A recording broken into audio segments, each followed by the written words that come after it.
This is Canarsie, Rockaway Parkway. The next stop on this Brooklyn-bound podcast is Last Stop on the L. Stand clear of the closing doors, please. Last Stop on the L is proudly sponsored by Dulce Amore Couture, premium couture accessory line, specializing in jewelry and watches featuring the handcrafted Amore collection. Based in New York City, but not limited to, you can meet Miss Yeezy Smith on Facebook / Dulce Amore Couture or Instagram Dulce Amore Couture or visit the website dulceamorecouture.bigcartel.com. It's your boy Juice, a.k.a. The Juice is Loose. Studio 231 is located in the beautiful and trendy Lower East Side of Manhattan with studio rates and full studio setup. If you'd like to record with me at Studio 231, you can reach me at juice-cannon.com or Twitter at juicecannon. The only thing I'm seeing I'd like to put an amend on, perhaps a little more room here for the fixins. You know what I'm talking about? Ooh, we're gonna have a lot of fixins? We're gonna have so many fucking fixins up in this motherfucker. This shit's gonna go through the roof, man. God damn, I'm shitting gold these days.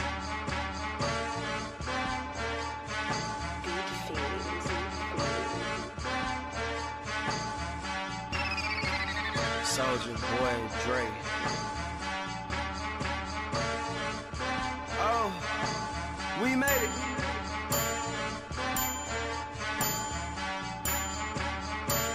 Turn me up just a little bit in the headphone. Worldwide. International. Nigga, we made it. Hey. We made it. Nigga, we made it. Hey. Damn, we made it. Nigga, we made it. Hey. We made it. Hey. Nigga, we made it. Hey. We made it. Yeah. She said she working for Walgreens, but not in the store. Oh, today. It don't get that far. I I feel like everybody around me is on 100%. 100%. We just challenge you one time. I think I'm the calmest out of everybody, and that worries me. My thing is, by the time I'm ready to jump down your throat, you know you don't fucked up. I ain't even have to say nothing to you. So There you whatever go. comes to you, There you you go. know you deserve that shit. There you go. Wow, we And are if beginning you this don't- episode with a lot of animosity. Because so, and another thing is, I only thing I saw was there was at least two other dudes and there was a chick. She looked like she was drunk, so I was gonna have to body her real quick, pop, pop, pop, and then be able to get the other two dudes before they try to get with Christian, because I know Christian was gonna fuck up the dude that was doing all the pushing. So we was listening. That's how I know this is my nigga. Like, what you're listening to currently is how New Yorkers plot a fight. yeah. Who am I going to hear with the boom bop, the wop-de-woo? All right, so boom, let me tell you this story. It's your boy Mayhem Mike. Or the like If you're from the Flatbush, you know the Or if you're from a certain part of Flash, the Shout out to my Asians. Shout out to my Asians. That sounds like some African. That's some African. Oh, the Asians do it too. Oh, okay. Hey, what are you doing over there, boy? Yo, welcome to the Last Stop on the L. It's your boy Danny Ocean. We're in a very festive mood right now. We've been eating charcuterie, which until today I realized I didn't know how to spell. I don't give a fuck. It's tastes a good. long and very confusing French word, so don't It feel is. bad. In case you don't know what that is, it's just cured meats, cheeses. It's just about appreciating flavors and just being better than people. Regular bitches. Right. Don't be basic, bitches. Step your pussy up. All right, 30 seconds in. Potato sad ass motherfuckers. Anyway, 35 seconds in. All right. Ladies and gentlemen, can you tell who's drunk on this episode? They gave me rosé. I did not take. DANNYOCION. And for the records, I'm drinking organic fruit juice. Thank you. I am. That shit came in a glass bottle. Oh, Okay. sorry, my bad. I was adjusting. My High key, bad. low key. High key, low key. High key, low key. I am buzzed off the nutrient content of this drink. Thank you. All of my amino Like the first acids. episode. I got you. Oh, yeah, like the first. Like the first episode. It's your boy Christopher Hobbridge. We the building. It was your boy Mayhem Mike saying, We got a lot of shit to talk about today. We don't have a document. We don't. We just. This is the last episode. All right. We just going off the top. We're gonna show them how creative we are. You know what I'm saying? I'm coming for Vonda's neck. All right. All the time. Freestyle on it. I see.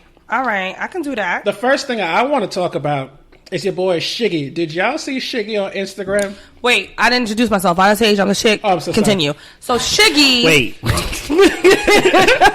That break. I heard about his trifling black men don't cheat ass. Mm-hmm. First of all, that's the second brother in the history of the Faithful Black Man Association to have ever cheated. First, it was Tristan Thompson who set a bad precedent, and then it's Shiggy out here. First of all, I just don't know where these brothers come from. This nigga, like, you gotta be some sort of bitch assness. How you cheat? Get caught by several people with receipts and then decide you want to apologize publicly. Like, nigga, the time has passed. Like, what are you doing? Yeah, I gotta give Evo credit because he sounded like he was under pressure. Like his girl was on the other end of that camera. Read the statement. Right. Read wrote this some shit real angrily like, you gonna read this shit. It's a comma. Take a break. Don't try to say it so fast. I can't with this dude. I'm on it today. Yo, also, I feel that's like the opposite side of social media celebrity. Because like when they celebrating you, what a great moment to be in. But when you the butt of the joke, that shit was a quick ass boomerang. No, yo, it went from Kiki, do you love me? To you found out she didn't love you, and she got receipts on that ass. And now you got close looking. Have you seen this girl though? Nah, I haven't. Shout out to Shiggy. Shiggy was challenging his way to the top. Okay, he was out here living that good life, and he tried to live a better one. But hey, listen, we all make mistakes, right? How was that a comment about how she looks? Is she a butterhead? What's going on? No, she's pretty. Oh, I said he was out here living a good life. He's trying to live a better one. Listen. So listen, let me tell you something. There's a lot of Icarus ass niggas out here. Yo! Wow! Hold on. Funk Master Flex. Drop the bombs on him. How many niggas can make it up here? Don't get gas. A lot of Icarus ass niggas out here. I'm taking that. I gotta give that to you, Ivana, because he did fly too close to the sun. He did. Way too close. Ooh, them wings came off quick. I got clouds. I'm good. Stupid. Speaking of Shiggy, the In My Feelings video also dropped this week. Did y'all see that? Yeah, I saw it. Shout out to Felicia Rashad. Yo. First of all, she was in it? Mm-hmm. What? You see? Was she? What the fuck was I doing this week, guys? You right. Only you can answer that. All right. You know what? But you got internet service, though. You act like your phone went with you. No, I didn't have the mental capacity this week for anything. I didn't know Danny was out here living his best life in his Royal Blue situation. Oh. I didn't know Shiggy was fucking up till I heard it on the radio in someone's cab, so I was able to comment on it. I'm just saying, I'm trying to catch up. Listen, the In My Feelings video introduced us to Cajun Drake. Did y'all hear him bust out that New Orleans accent? Real talk? And he had the grills too. I'm like, this nigga's a chameleon. London Drake, there's Jamaican Drake, there's all of a sudden Toronto Batman Drake, there's Memphis Drake. Redman hot like fire, yes? Y'all was stupid. Shout out to Felicia Rashad, because like forever she'll be like everyone's mom. Because when she stepped out, I got strangely. I was like, yeah. Wait, why am I? Wait. Can I just say one thing though? Damn. Felicia ages so well. Yes. Yo, no, seriously, we always black don't crack. Yo, Felicia, thank you for always proving that. Like I was like, for all the brothers out there, go back and look at Felicia Rashad when she was younger. Mm-hmm. My God. You'll understand why her husband's a football player. He's like, oh hell yeah, I'm shooting my shot. She's also if she's not bilingual, she was bilingual then. She might know another language, but you know she knows Spanish like fluently. Really? Remember in the Cosby Show they had someone come over that was Spanish. And she just was and Bill was like, "How the fuck you have that was her main thing. She's bilingual. She's bilingual." I just thought she was a good ass actress. Well, shit. No, you can't act the accent. You can't act some accent shit. You sure? Nah. Not that good. No, she was. Wait. I used to Ocean, are you really asking after watching Luke Cage season 2? Ross Clark. Nah, when I used to see that shit on the Cosby Show, and I'm in the Puerto Rican side of my family house, I look over like, did she say that right? They like, yeah, she good. I'm like, all right, cool. Bet. She said that shit better than you, so you just Spanish as shit. You New Yorican. There's a difference. Did he put Big Frida in the video? Yes. He better have, because he owe Big did Big Frida get a check from what's the shit name of the song? Nice for what? Yeah, it's that shit. Yeah, of course. She got sampled. I think so. She should have been in that one too. You hear that, Big Frida? You got to support her right here. Oh, first of all, I mean, we supporting you nonetheless, but you know what I'm saying? You don't even know about the bounce, honey. Like, Big Frida is really the shit. I saw that shit when Manny Fresh was talking about how hip-hop made it to Orleans. And he was talking about the reason New Orleans bounce was invented was because when rap first hit NO, all they would listen to was New York guys, but they could never sound like them because of the accent. So bounce came out of them listening to New York boom bap, but doing it to a tempo that made sense for their accent. Right. So that's where bounce comes from. Where the fuck do New York people go? Because they gyrate at a whole nother RPM. Revolutions per minute. Let's go, girl. You have to see a bounce competition. Like it is. That's how Big Frida got a fucking show. I have a friend who's really into music, and he said something to me that like made me have a oh shit moment. He's like, rap is very popular in many segments of the world, right? But the moment rap really catches on is when the locals find the RPM for their cadence or whatever their language is. Once they stop trying to be the Americans and realize where their RPM is, that's when rap flourishes. It's the reason when you can hear British grime, it's like, it's not rap at that tempo. What the fuck? Like, it works for them though. Yeah. When you hear their accent, it's like, when they find that, and that's what happened in New Orleans. Yeah, they're like, we're not as slow as the Atlanta guys in terms of their rapping style. We're not doing that boom bap stuff. We a little more high energy. Way more. You'll lose a whole fucking body's worth of person. Yo, shout out to Manny Fresh for making one of my favorite singles of all time. State Fly, Gator Boo. Oh my God, someone was playing that shit out their car the other day. Ain't got no job, but I stay shy. Yeah. I stay shy. My favorite line from that song. You gotta say the ad-libs. Catch the sync with that shit. You know, my favorite line from that song is when homie says at the top of his lungs, can't pay my rent cause all my money's spent. But that's okay cause I'm still fly. I'm so fly. No. That shit. Old school caddy with a diamond in the back. Sorry. The big timers. Woo. That's some classic Cash Money on your I passed somebody who was playing the 504 Boys, and I was like, whoa. First of all, you're actually listening to the whole album? Shout out to you, sir. Listen, I'm not going to do that thing that some in our generation do when they front and pretend they were listening to Cash Money back in the day. I was not. I didn't take these niggas seriously at all. I thought Bling Bling was a novelty record. First of all, I was never going to hear from them again. Hold on. 10 years later, I'm like, hold on. I want to reclaim my time on this one. I want to reclaim my time on this one. Worried about Fitty Bling Bling. Every time I'm about to be bad, bling. I'm going to let her rock real quick. Whoa, I'm sorry. No. Last Stop on the L, sponsored by.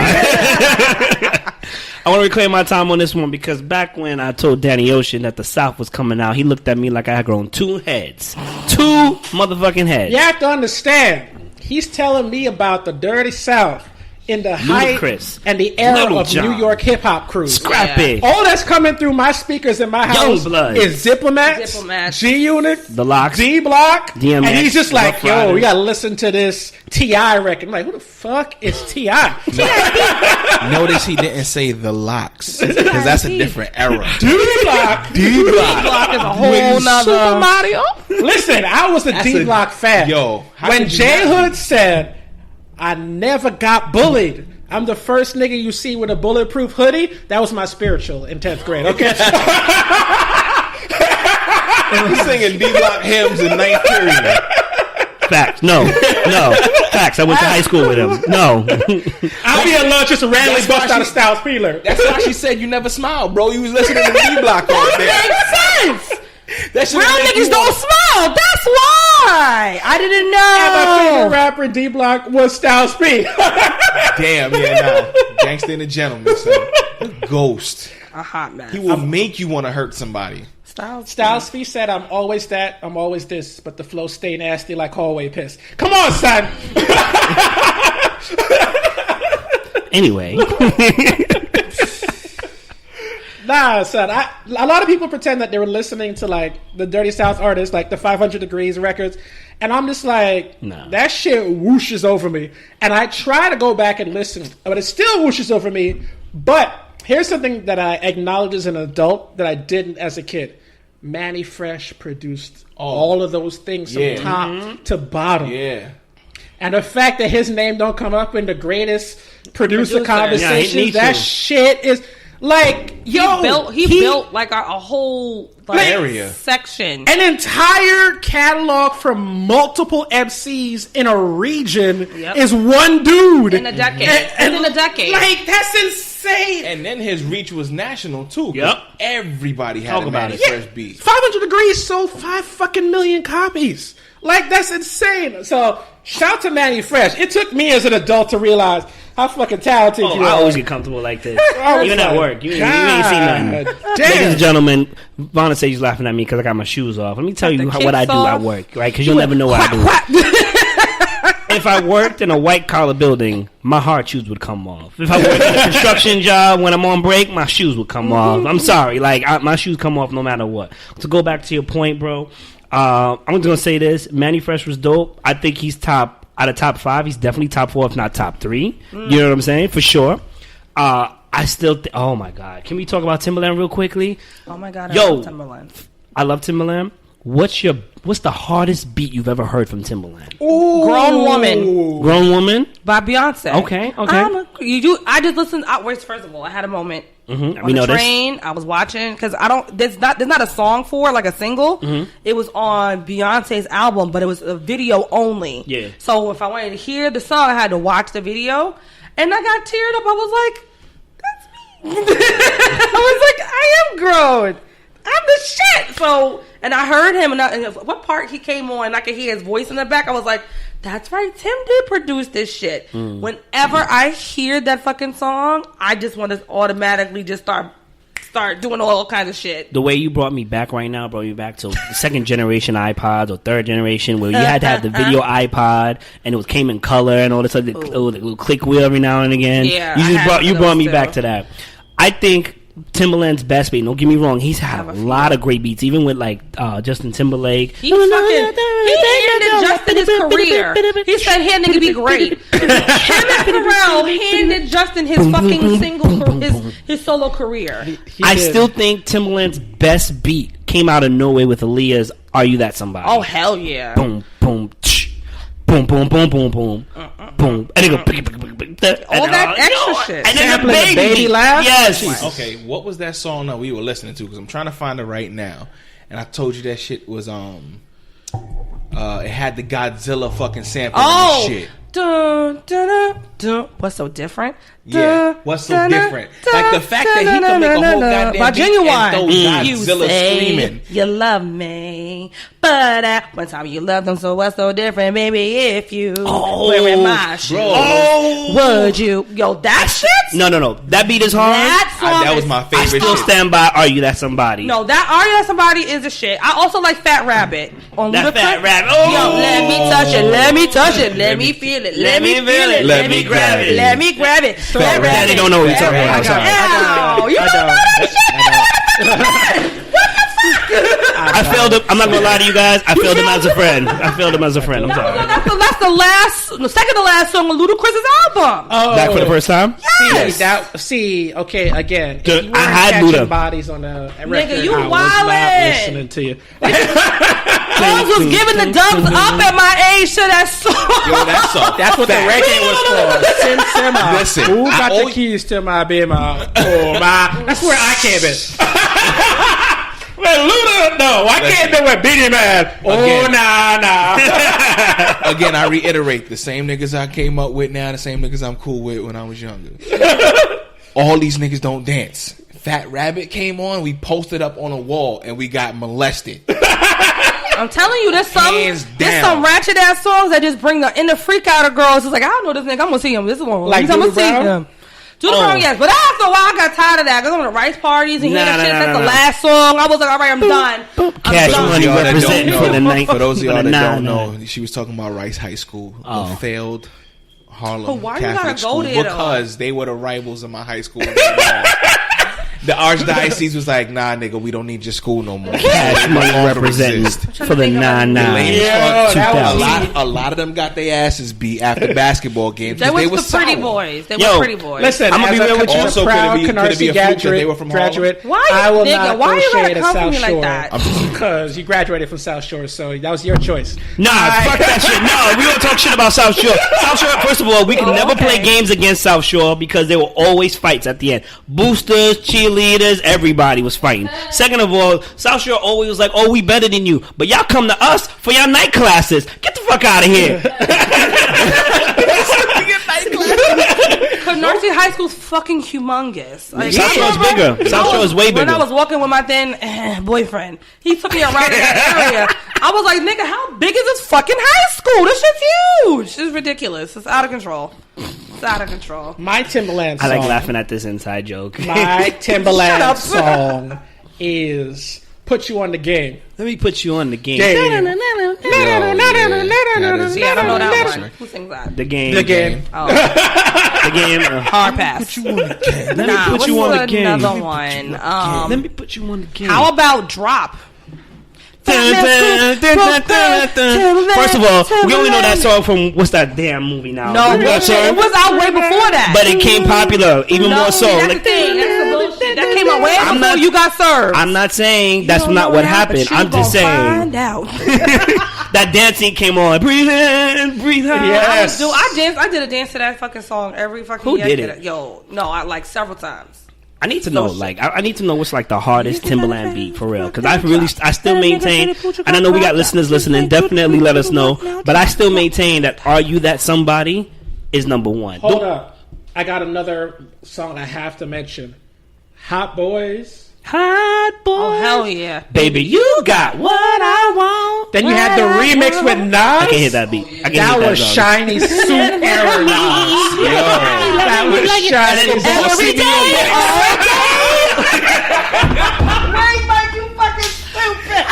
I'm with the shits.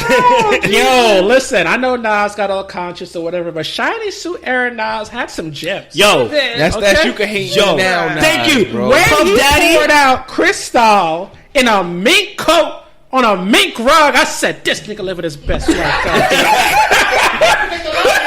Hold on. Oh, the tiger in the cage and shit? Oh, yeah. And he walking down the street and there's pyrotechnics for no fucking reason. Covered an all gold body. Ladies and gentlemen, I just want to say, if you don't know, Puffy's the king of rants. Yo. Okay, on songs, all right? He used to talk. It's so bad that they cut him out on the first, like, three minutes of special delivery, okay? They was just like, all right, let's get to the song. But this one was so important. He said, die, motherfucker, die. If you don't give a fuck, I don't give a fuck. Yo, listen to it and you will understand how important that is. When that song came on. That Puffy rant is legend. For years, rappers been trying to get him to replicate that rant, but you can't. Because he just touched his first 30 million after that rant, so you're never gonna get that moment back. Yeah. But Nipsey got that message directly. He's like, I can't relate that moment in my life. For real, son. For real. You hate me, I hate you too. Simple as that. From the chest. My other shit, I'll Be Around by CeeLo. When you in the club, holla. When you up in the club, call me. I love that. That beat is fly. I love that song. Holla. Now I'm thinking, I got mad songs I love. Timberland. Shout out to Timberland the Great. Obviously, shout out to so many. You know who's another producer that doesn't get love? So, like, when you talk about great producers, automatically Pharrell, Kanye, Tim. Dr. Dre, Tim comes up. Mm-hmm. They forget about Manny Fresh. But you know who they strangely forget about, too? Who? Jermaine Dupri. Money ain't a thing. You know, yeah, So Def had a really good run. But he's before Really So Def. Yep. He wrote everything for Criss Cross. That's right. Like, don't try to compare us. I was disinterested. I was just interested in Criss Cross until they got cute. So I don't know when that was. Yeah, when they got grown and was not wearing. I'm sorry, you were still colors. listening to them when they were grown? I was looking at them. I wasn't listening much. Remember that mute button on your TV remote? There were some mute button artists in our time. Like this song ain't doing it for me, but this video though. Like, bro, that shit had a hold on me so bad. I wanted to wear a pair of backwards pants. Oh, they wouldn't let you? Nah. My mother went and got me pants, bro. Yeah, but they were built backwards. I know what you mean. That shit bugged me out. Because I thought I just had to get pants and put them on backwards. And I told her I wanted a pair of them, and she brought me back pants built backwards, and I was fucked up. I ain't know what to do. But you asked for this. No, but I knew you were coming with that. You fought for this. Wow. First of all, feminist. Waiting for this. I just wanted a pair of jeans to put on backwards. That's actually all true. I wanted. She went and brought me backwards built jeans. I didn't ask for that. But I was perplexed. There's photos of me in cross colors. Them shits are still fly. Nah, cross colors is fire. Yeah, that's forever fire. That's forever fire. I don't give a fuck. But JD, yo, the Jagged Edge stuff. First of all, Jagged Edge was one of the most ratchet R&B groups in all the time. history. I mean, we ain't getting no younger, so we outside might as of well Drew do Hill. this. Drew Hill is ratchet too. Listen, we're not making love no more. No, wait, were they the ones that did Somebody Sleep in My Bed? Oh, yes. You like the remix or the original? Because the original is When We Made Love. I heard you call his name. Oh, yeah. Somebody sleeping in my bed, messing with my head. Oh, that's when the jacket came off and he was on his knees. But see, that song always perplexed me a little bit. Because I'm like, all right, clearly I've never hit this spot before. Like 15 First of all, don't judge me.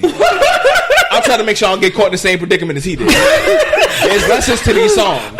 Niggas just listen to this shit and was trying to get chicks. I'm trying to learn the game because somebody wrote this shit because it's a life experience. You don't just make this shit up. What was the tell? Was my cologne on the pillow? So he never hit this spot before and another dude hit it first. But then you come behind and you hit it and she called out his name. So is that technically your spot now or his? Here we go. And I was done. I walked away. I was like, you know what? Yeah, no.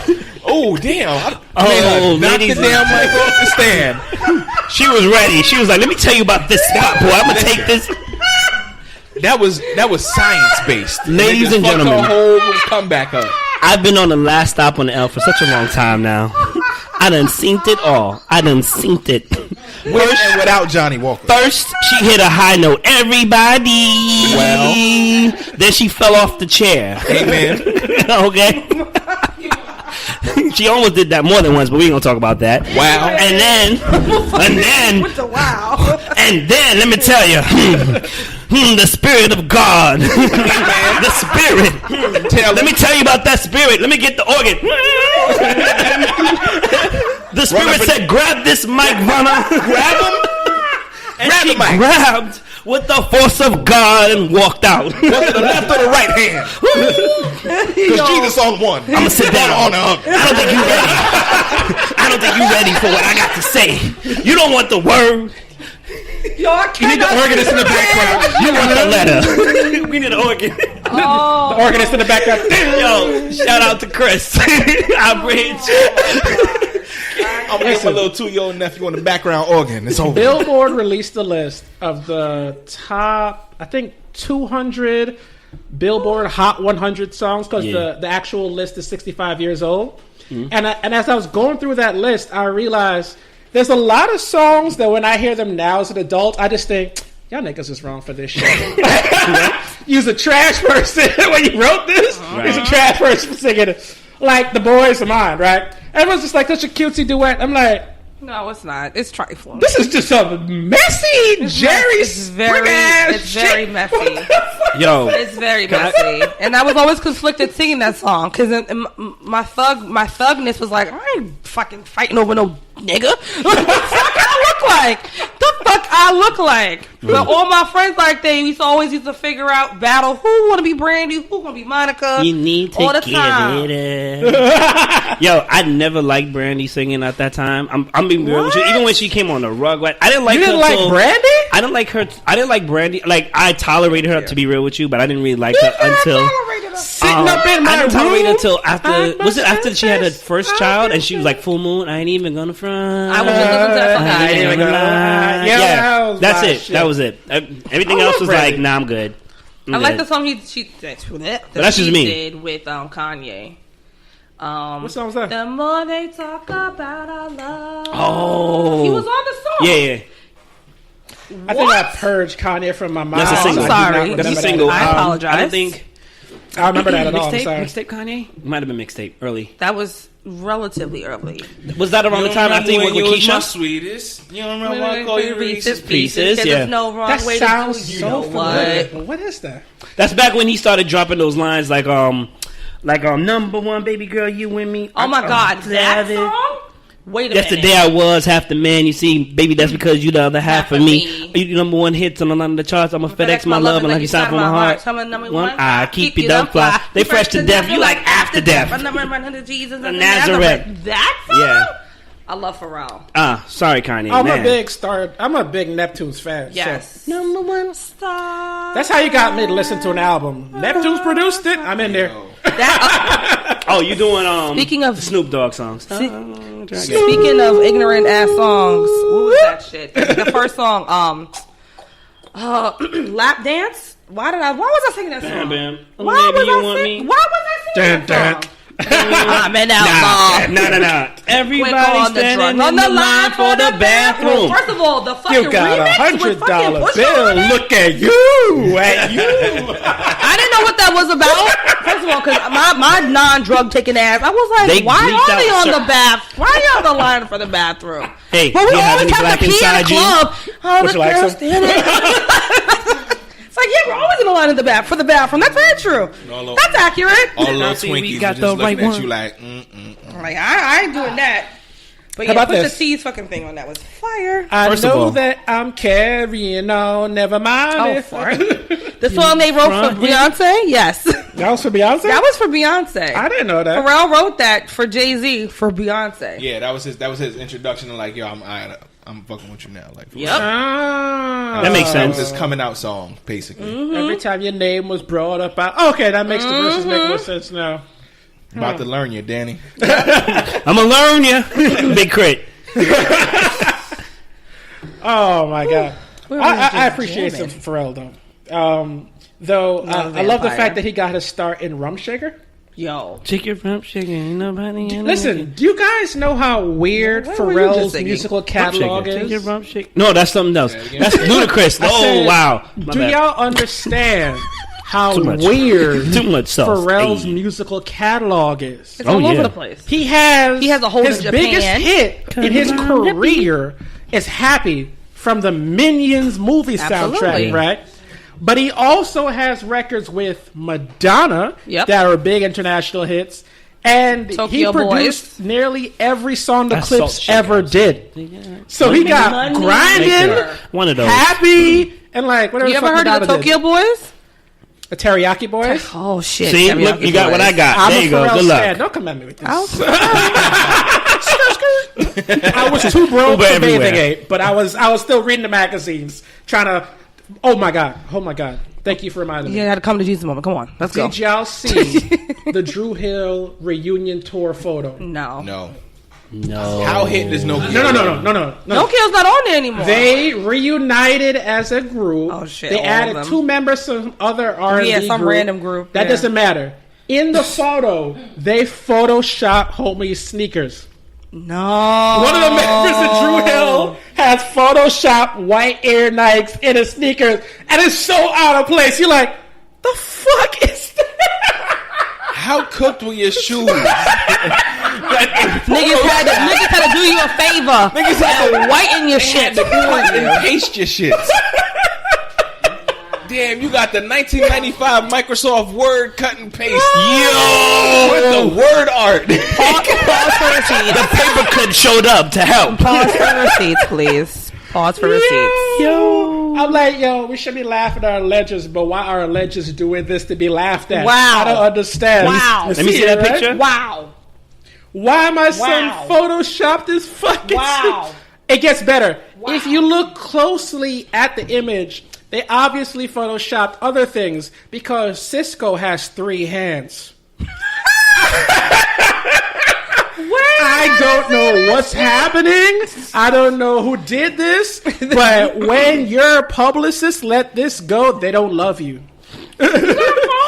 Your people do not love you to let this shit hit the net. Where's the third hand? And I don't see the especially third to drop hand. that as your announcement photo for your tour. That may be the updated one. Sorry. How long ago was this updated? How long ago did you see the first picture? I'm a little offended. The first picture dropped like 2-3 days ago. Oh, it's still on Twitter. Don't. Oh, it's on Twitter. It's not on Instagram. Twitter don't forget. Twitter's Fuck out a here. fucking big elephant. They got all the see, receipts. but it's on Instagram. Clear as day for the sneakers. I don't see the third hand for Cisco. If you zoom in on Cisco's hand, he has 3 hands. Trust me on this. Like, look at the hand on the hold on. I'm not. This isn't iPod. No, you can't. You can't see it on Instagram because you can't zoom in. Yeah, they updated it. Yeah, it's like but remember when I went looking for the hands. Dove commercial way back when? Yeah, they fixed it. Don't support Dove, people. No, look like he's I don't think it was Cisco from that group. It was Cisco, Big Guy, then the other 2. Am I right? I can't. I know those 2. Just Cisco and Nokia. Those only 2. Yeah, but you're right. It's a competition between Drew Hill and Jagged Edge for most ratchet R&B group. Absolutely. What was that single that Drew Hill had for Rush Hour when they were singing on the roof? That wasn't Drew Hill. That was Cisco. That was just Cisco? That was tell me what you want from me. That wasn't Drew Hill? Hell no. That was when he broke off and did his own shit. Didn't he use their vocals though? Yeah, weren't they on that song? No, they were not. That was just Cisco. Swore that was them. Hey, mommy, don't you know you like it when they call me papi? Yeah, this is shit, there it goes, the third hand. Oh my god! Let me see this. Ow, sweat. Anyway, you know he wears like the glove anyway. That's crazy. Hold on. Can I get us back on track for one quick thing? I want to give a shout out. They fixed it though. I want to give a shout out to Creed 2 coming out. That joint looks dope. The movie Creed, obviously. I know what you meant. I also want to give a shout out to Black Klansman. I think that dropped this Friday. I can't wait to I've see heard that. nothing but good reviews on it, and it's based on a true story. Yes. And you know who helped direct it? Tell him. Who was it? Jordan Peele? He produced it.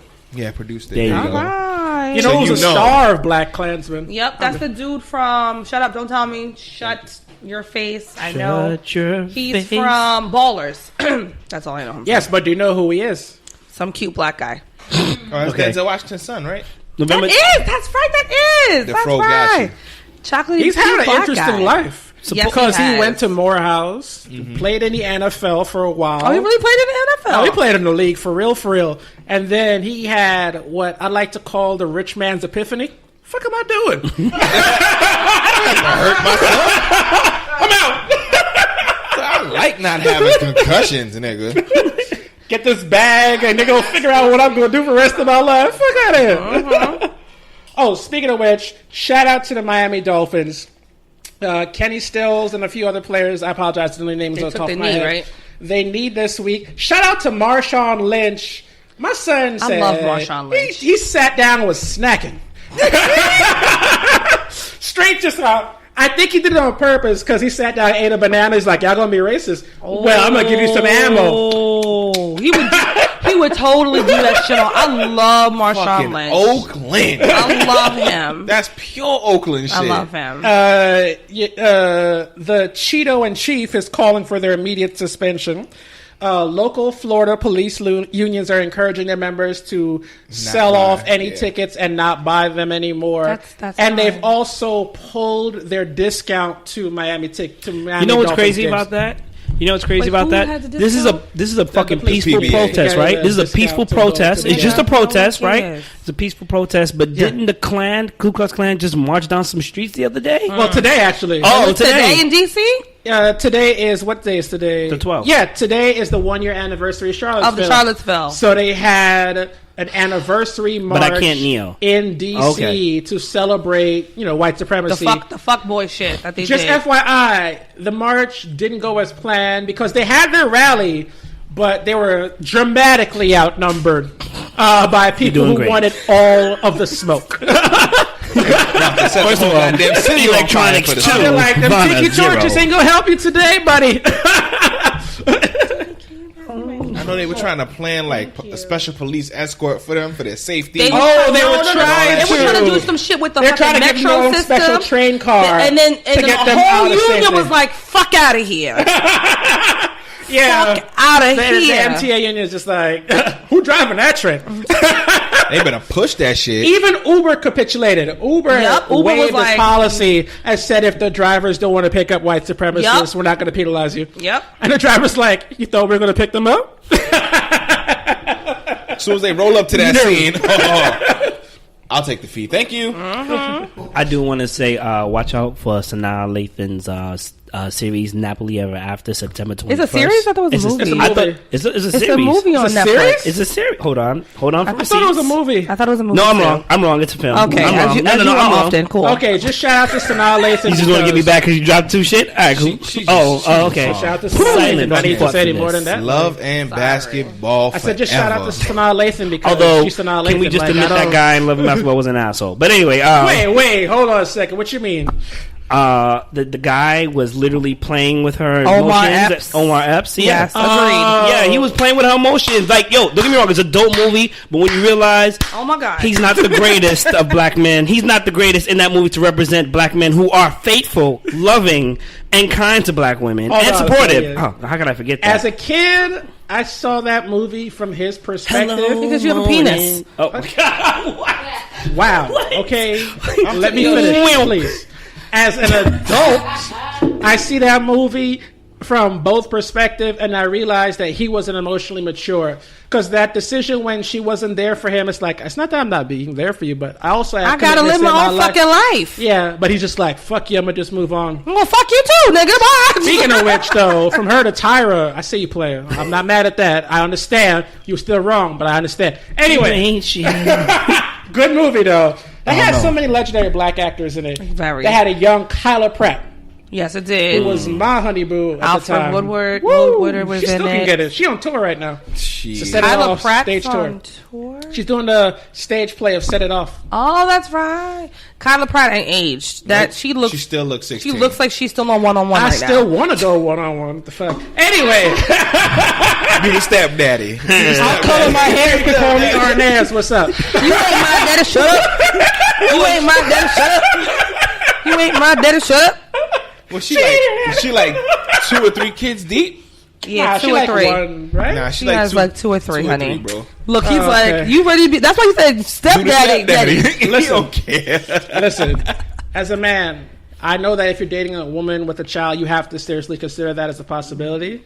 But I won't lie that also as a man, sometimes I see a woman so fine, I'll be like, yo, that kid need a father in his life. Like, Yo, I want to step up to the. you know what he's doing right now?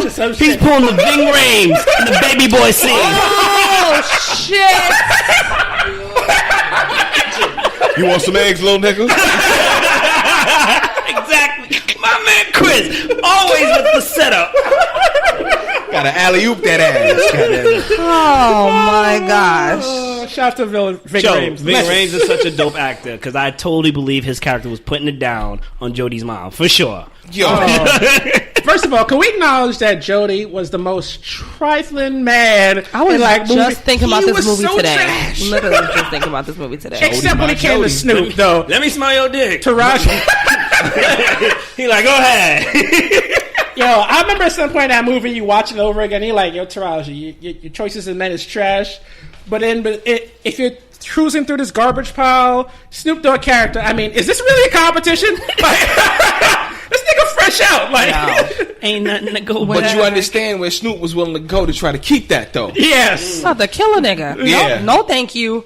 That's some straight up Shakespeare shit. Like, I'm good. I'm so good. Thou Capulet must die. Right, seriously. He on the street trying to take out niggas. I'm just saying. Nah, that's my favorite part of that movie is when she went to go get his wallet out the glove compartment when they was in the drive-thru. And she found the box of condoms and one was missing. Oh. She was like, I know you been sleeping with Peanut.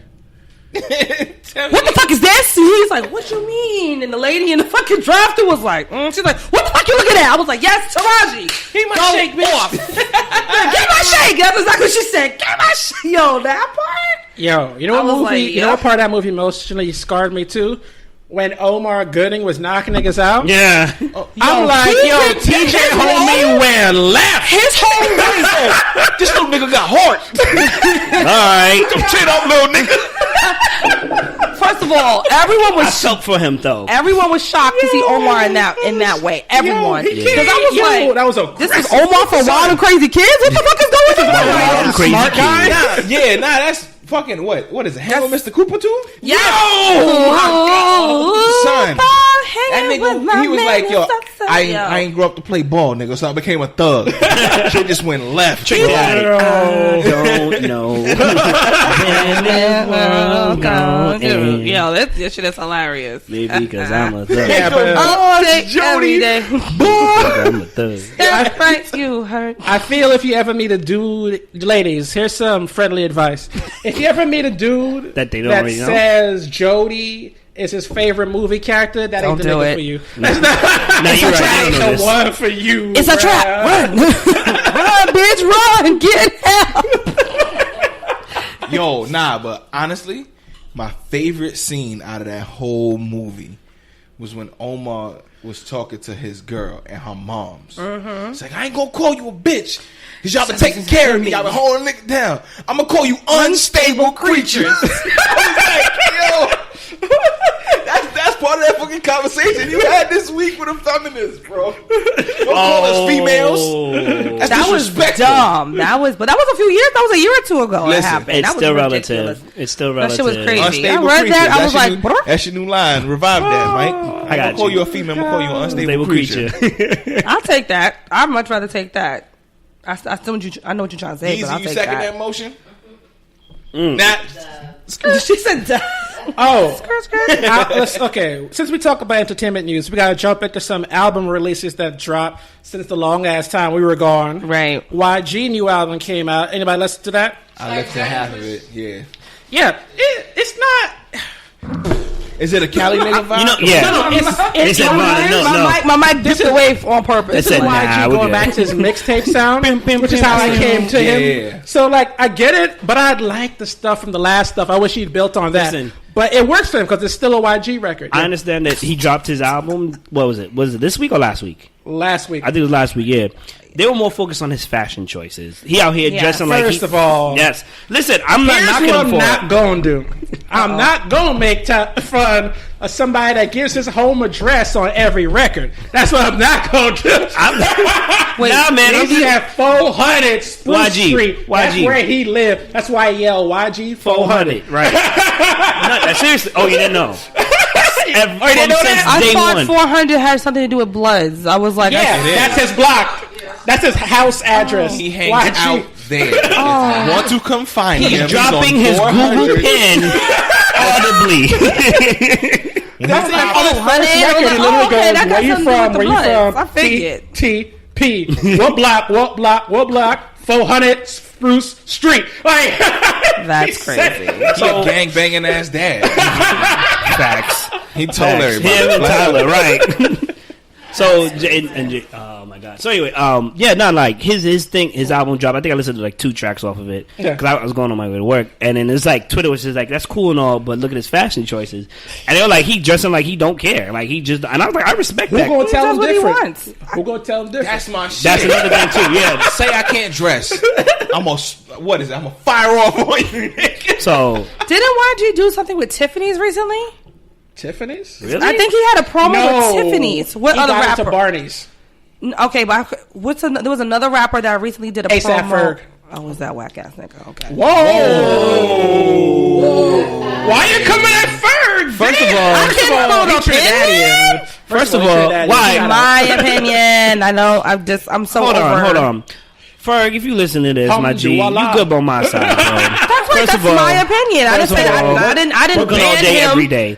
Second of all, Brooklyn all day, every day. Second of all, I don't know where she coming from with this. You're not whack because I've heard you freestyle, and you like one of the top 3. All right, on the squad. Chains, Lucky, shut up. I know. I'm not a. But that was some heat though. That was uncalled for. That was uncalled for. She's not tapped in. She don't That's okay. Just that song. Okay. Another album that dropped that's doing really well is Travis Scott Astro World. It's doing 485,000. Actually, sorry, it's not true. 552,000 copies first week. Sheesh. With like 300,000 in actual sales. So people are actually physically purchasing this shit. Yeah. And as someone who's been listening to Travis Scott since he came out with the mixtapes like Al Faro, this album ain't it for me. I don't know. I feel this is the moment where I diverge from his fan base. Because I was listening to this, I'm like, what y'all hearing that I'm not hearing? Because there's no, like, you know what the last album didn't do it for me either? But you know what song I still bang? Butterflies. Or Butterfly Effect. You know, this the life I never changed. Oh, yeah, that shit is fire. I'm like, where's that here? Where's that here? Like, Sicko's supposed to be that record. So, I'm like, I really haven't had the chance to sit down with this album at all. I've had like 2 tracks played. Shout out to Avenue K for playing that for me. So like, they told me like pretty much you gotta like sit down with it, and I was like, that sounds like he did a totally different sound to reach out abroad. And it kind of reminds me of the Queen album, which I'm pretty sure you're going to bring up anyway. So it's just like, yeah. I would also like to point out on this Travis Scott album, because people like to take shots at Mr. Aubrey Graham for having writers. I would like for y'all to check the liner notes of Astroland and notice that Sahai the Prince is there as a writer, but not in the song. As a featured artist, put 2 and 2 together. Thank you. Put 2 and 4 Quick math. See, I got that reference. Yay! And that's not an insult on Travis Scott, because I'm going to say this affirmatively. I don't give a fuck who writing this shit. Is it hot? Yes. Because there's a niggas. Listen, there's a lot of dudes writing lyrics by themselves that I wish had writers. Lil Pump. Okay? And I can't deal with it. Sir, what's your name? Sapphire. Sapphire, where's the dog? All right, fair enough. Man. You got to bring him next time, sir. Thank you. He will dog sit for free. And the last big new album is Queen by Nicki Minaj. Onika dropped. Oh, she dropped an album? Yeah, she did a whole thing on Apple Radio. She did a long interview with Zane Lowe.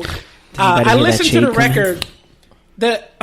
This album is exactly what I thought it was going to be, in the sense that Nicki... It's some commercial shit. No, it's actually not. It's not. I wish it was. Like, if she was doing... You want it to be commercial? I like her commercial shit. I wasn't opposed to that. It's got bangers, but it's not like... Yeah. It's not like the old stuff where she was actually trying to prove something. It's just like stuff you can listen to every now and again, but you don't really pay attention to. Again, like, what do y'all always say? When they hit a certain echelon, it's like, y'all don't... I can't relate, bitch. I don't have these problems where I can piss Gucci. I'm sorry. Here's the thing. I can't relate. Oh, my God. My ass isn't as big as Omaha, so I can't relate. My titties don't sit up when I go to sleep. I can't relate. Okay, wow. My fillers don't need to get done every other week. I can't relate. Too much? We need a soundbite for this. Sorry. Listen. The people, if you're an artist, if you're a rap artist, if you're an R&B artist, I mean, you're going to always have your core fans. You're going to have your stands, as we call them, right? That's fine. But it is a very continuous, competitive industry. You always have to... You can take a break, an album, a 2 or 3. But look what she's come back. She's come back from the Meek Mill breakup, the Safari breakup, and people are like, where the lyrics at? And her fans are like, don't worry about that. She still got it.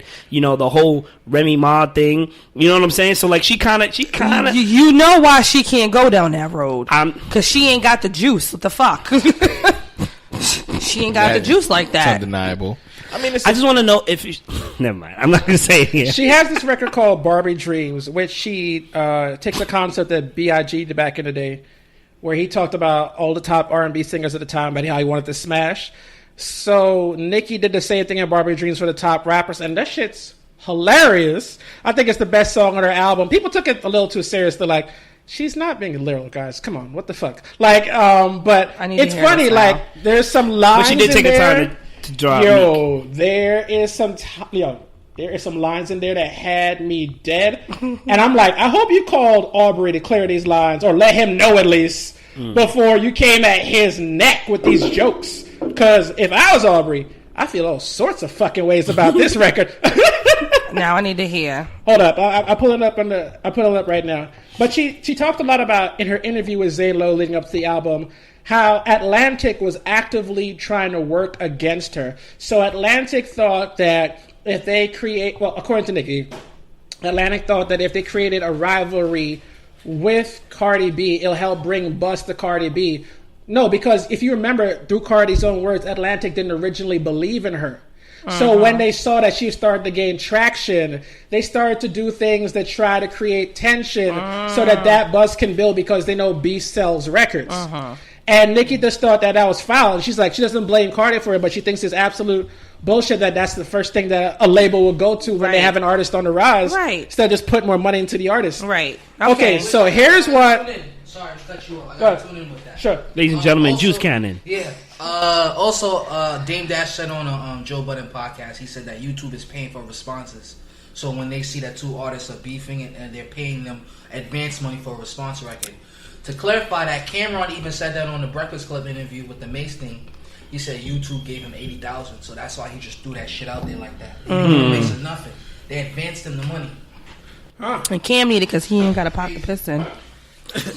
So, here's some of the lines from Barbie Dreams. Nicki Minaj, she says, all these Bow Wow challenge niggas lying and shit.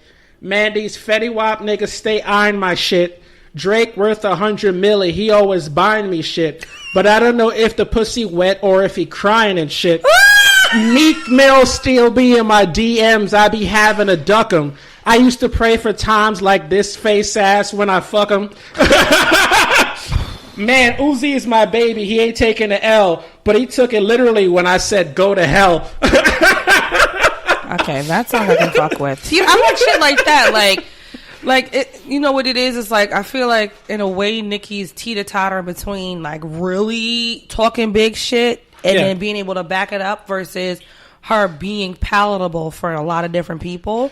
She's trying to balance that line that Drake does, but I mean, this isn't a shot at Nicki. I'm like, Drake is literally the only one that's ever done that. Like, the only one that can have a catalog that has, like, Hold On, We're Going Home, and then trophies. Like, because Nicki can't sing. But that's how he came out, though. That's why he could hold that candle. And Nicki, but that's what I'm saying. Nicki came out with her mixtapes. Emo. Yeah. So I'm saying, like, Nicki started off hard with her mixtapes, and it's like, oh, okay, this is what I'm going to expect from you.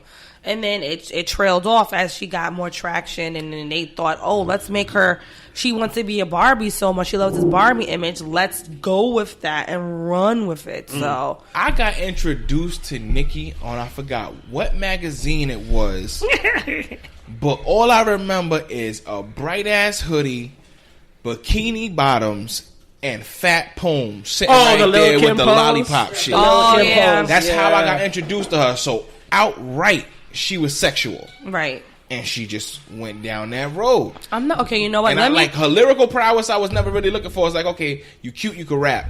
Let's see what you look like in videos. Itty Bitty Picky was the shit though. I rocked out to Itty Bitty Picky like that. Yeah, was it that Spaceship mixtape?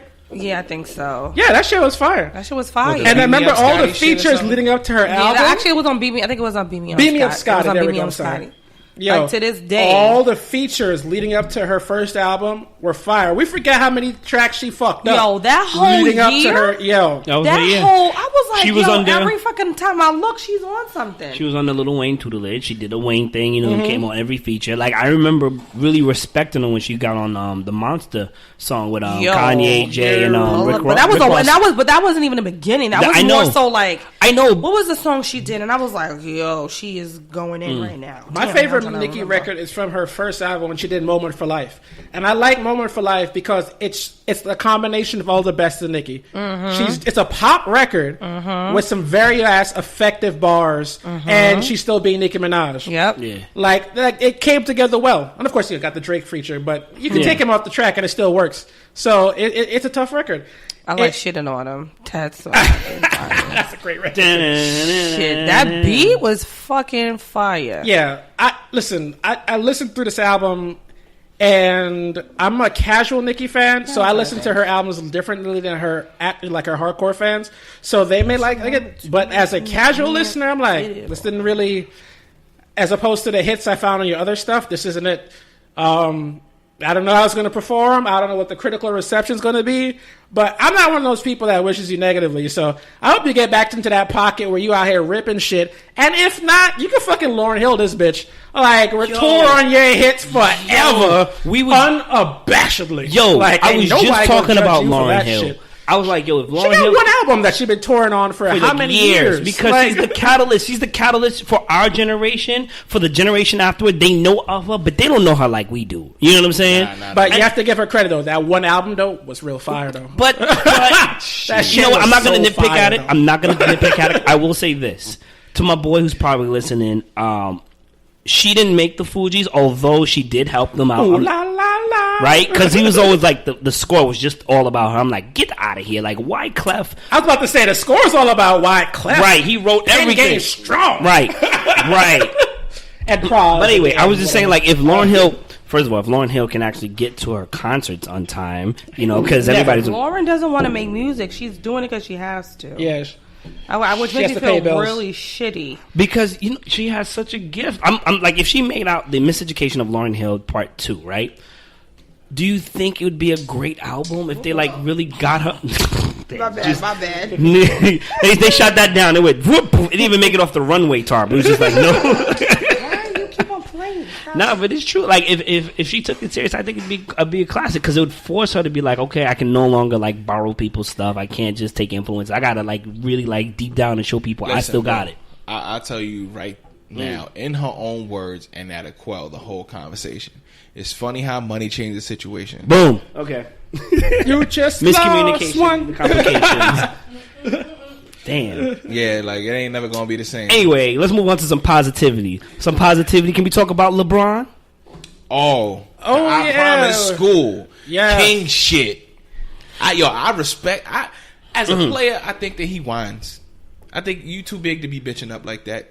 I respect his authority on the. I respect his authority on the court. He's a fucking force to be reckoned with. Nobody can ever question that. He will dunk, shoot, and lay it on you, all in the same step. But he be whining and flopping worse than Reggie Miller. Shit's okay. Reggie Miller's a legend. Bro, listen, don't ever try to say. Look at LeBron's highlight flops. You ain't never got to say everything past that. YouTube did your homework for you. Next question.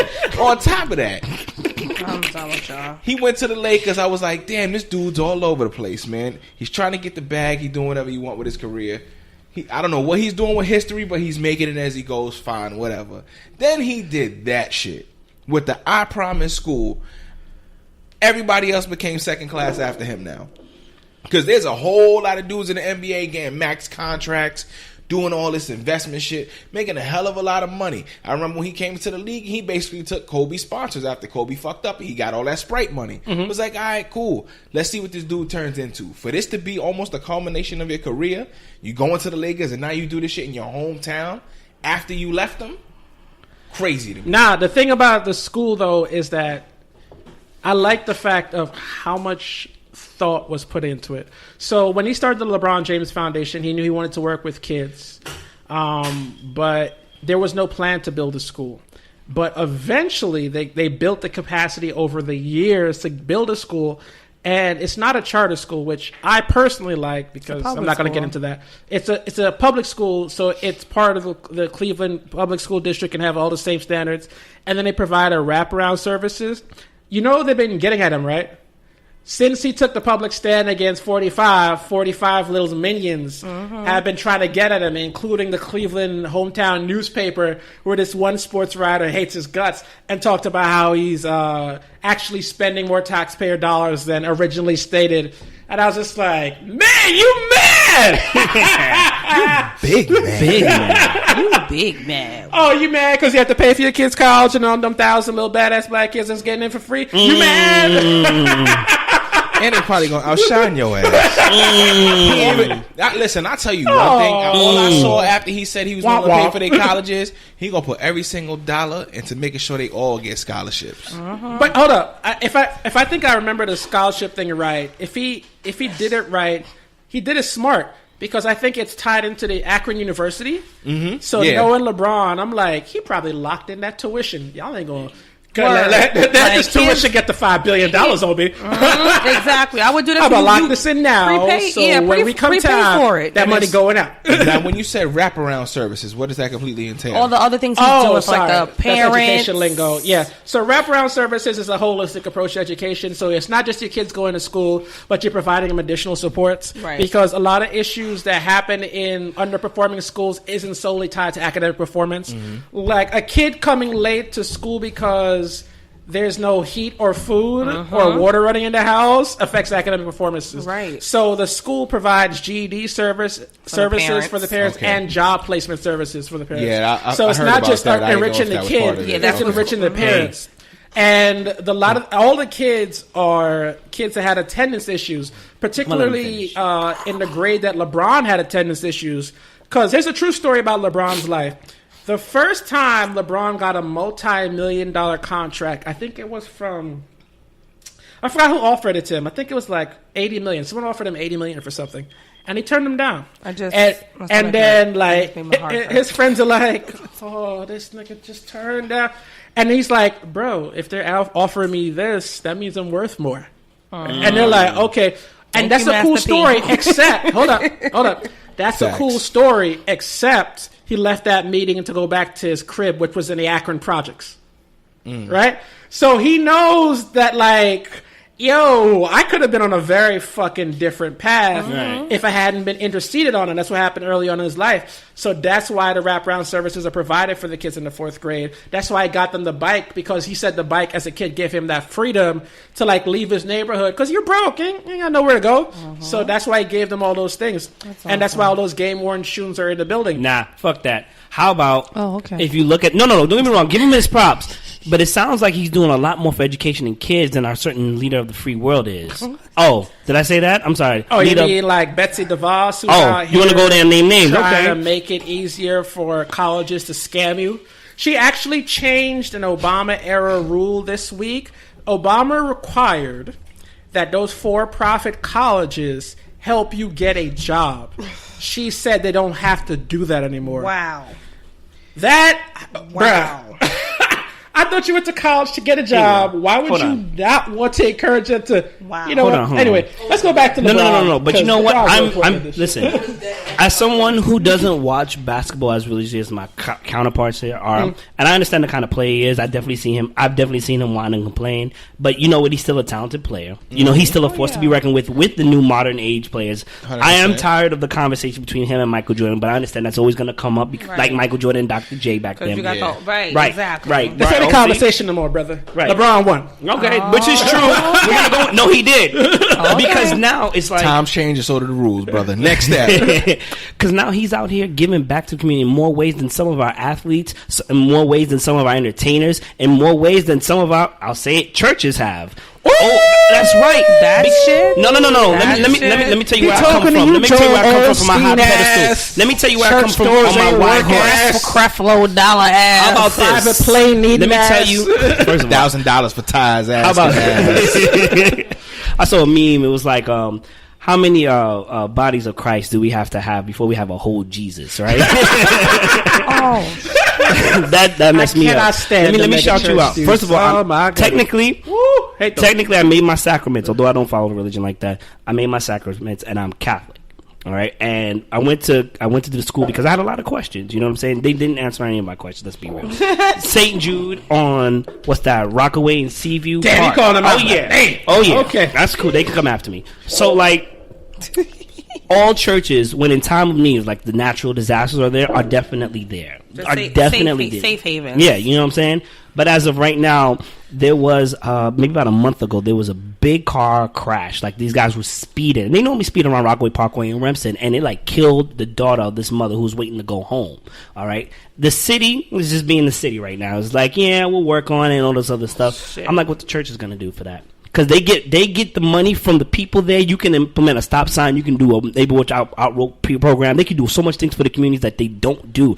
And you know what? I understand a lot of people believe in religion, God. I'm not going to go into that. Your belief is your belief. Right. Believe in it. But understand the people that you're giving your money to, what are they doing for you? Right. What are they doing for you? And this goes to not just for religion, businesses as well. What are those businesses doing for you? Can you go to their neighborhood to do the same thing? That now businesses are a lot more responsive than government and religious institutions. I watched this documentary, it was a news report. It was 12 minutes.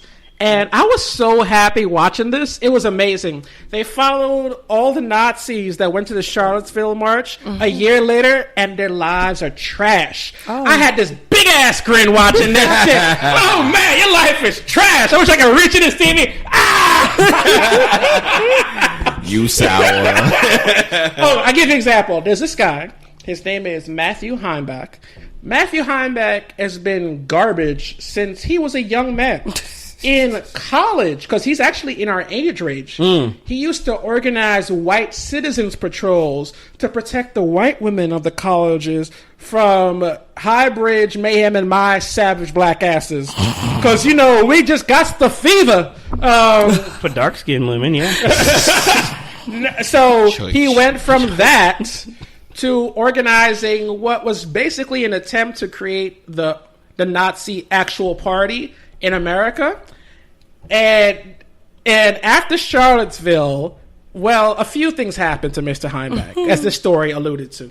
Number one, people found out that he was employed as a social worker. That got ended. He tried to go on a national speaking tour, and then he realized something. Money? As much as black people hate Nazis, there's a very angry, organized group of white people that not only hate Nazis, they want all the smoke. Yep. There was a video of them outside one of, I forgot whose speech. They were literally chanting from the west to the east, punch a Nazi in his teeth. To the cops with the Nazis on the other side. I said, this is some white gang violence. What is this? This shit tripping out here. This white on white crime? That's officially white on white crime. I thought that didn't happen, though. Back in the day, they used to have the mask, but now they're like, fuck that mask off. Fuck us up. I want you and you. What's up? We just gonna call those situations a mayonnaise sandwich. Yo, so Matthew, my God, bring out the Hellmans and bring out the bed. White on white. So guys, you're gonna like the end of the story. All right. Matthew is no longer involved in politics. Does anyone want to guess why? Why? So a few months ago, the police got called to a domestic incident, and they arrived, and Matthew was in a fist fight with his father-in-law. Oh. Why was he assaulting his father-in-law? Does anyone want to guess? He's black. Because he was dating a Mexican woman. His father-in-law had remarried.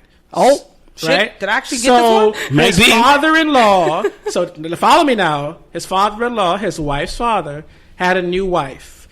So Matthew has a stepmother-in-law because she's not related by blood, right? Matthew was banging out his stepmother-in-law, and his father-in-law found out, confronted him. Matthew proceeded to whoop his ass. But here's where it gets better, guys. Here's where it gets better. Where did this fight take place? On the lawn. In a trailer park. Bro! Jerry! Wait. Life comes at you. I've been waiting to use this in the right context all my life. Go ahead. Woo! You motherfucker. Are you kidding me? Hitting out your stepmoms in a trailer park, bro? He's in the trailer park. Bro. Listen, that's a special type. That's not even the stepmom. You know that's the stepmother-in-law. Like, that's crazy. I feel like mother-in-law. I feel like after that incident that's happened, a whole lot of cousin fucking. That sound like their organization broke up because Matt and his father-in-law ran the hate group together. Oh, look at that. Obviously, you can't continue to work together. If you hate the person that you're trying to hate with, wompity womp. And then Matt just decided to exit out of political life. Yo. Life comes at your dick ass fast. What? Doesn't it? What? Yo, You're this a is an dick and an episode of ass Jerry at the same Springer time. right here. You You're got it. I'm banging not out even my contesting. wife. Can you send me the link to that? I will. I would appreciate That that. needs to be spread around the black I'll watch Twitter. that before I go to bed. But I have to really shout out the work of Sean King because it's Yo, really that people brother like doing him a lot. that, I mean, he's been taking a lot of shit because they called ACS on him last week to try and get his kids taken away from him. Are you fucking kidding me? Yeah, the He anonymous tries to tipped him hide to try to remove his He kids. tries to hide his Personal location life, and yeah. everything like that, so nobody could really like try to send hate mail toward him or put his family in harm's way. That- He's Yeah. going to lengths to prevent that Yeah. type of shit from happening. ACS showed up Somebody and tried did to take his kids, but they forgot two things. Number one, fuck y'all. Number I ain't gotta answer the door. I got real lawyers, not court appointed. I got the real. Hold up, I need you to show up here. They hop out the Uber XL with the briefcase. Fuck it up. No, yo, facts. stop waking my If you client. taking an Uber XL, can you Uber pool in an Uber XL? No. No. You get the whole big body by yourself. That's just Nah, awesome. I'm he just got, saying. He got homeboy from the Lincoln rolling around. You bro. right? You They hop out with the I'm briefcase done. and the Yeah. alkaline water. Hold on a second. Gotta hydrate. Ascension in hand with a gator bag. and the kombucha in his in the case. Birkins on. With Perkins, But no, honestly, I have to shout out to people like Sean King because what the news story and even one of the Nazis in the video admitted is after Charlottesville, people found out who all the Nazis were, Yeah, 'cause y'all niggas and was taking they pictures lost like that was at a their real-ass jobs picnic, in stupid ass. droves. There are Marines that got kicked out the United States Marine Corps, engineers that lost doctorate degree programs, Woo! teachers. Fine. It was amazing. I don't give a Depot fuck. Fuck all y'all. employees. Where you got those tiki torches from? But what also happened recently, as I said in the beginning, corporations are starting to be a lot more responsive than governments. Right. And people like the crying Nazi guy, he got banned from Facebook. I didn't know you could ban somebody from Facebook. that's a thing. So anytime he tries to create a profile, bloop, wait. You tried it. you see Mark Zuckerberg face. Really, bro? Bitch, you guessed it. And then he got removed from all his videos got pulled He was from wrong, YouTube. actually. You was wrong. And here's the thing, since he's so famous, he can't get hired in a regular job, right? Mm-hmm. So all he can do, they said in the video, the only Nazis, most of the Nazis still involved post-Charlottesville are the ones with nothing to lose because they had nothing to fall back on because you're branded as a Nazi, right? Right. So 'Cause that's all what you they walk have is like hate-based industries. So Right. like, if I'm going to host like a racist podcast, right? Yep. But here's the irony. All the pay apps have also kicked them off. The Venmos, the Cash Oh, Apps, the shit. PayPals. So every time they niggas is try Western to Union set money. up a paying system, someone niggas notifies Western the Union app money. and they're like, nope. I kind of feel like being petty and going like, "What bank you got?" That's happened to them too. I'm sure. When you try to open up like your business account and someone informs the bank of what the business is, no, sir. Yeah, we good. Come along. You can leave your money Keep here. I'm good. I don't need that. Somebody's gonna have to leave their country, huh? Oh, sounds like someone's gonna be an immigrant soon. Bang, bang. Oh my god! And it's been so beautiful. That was beautiful. That was from.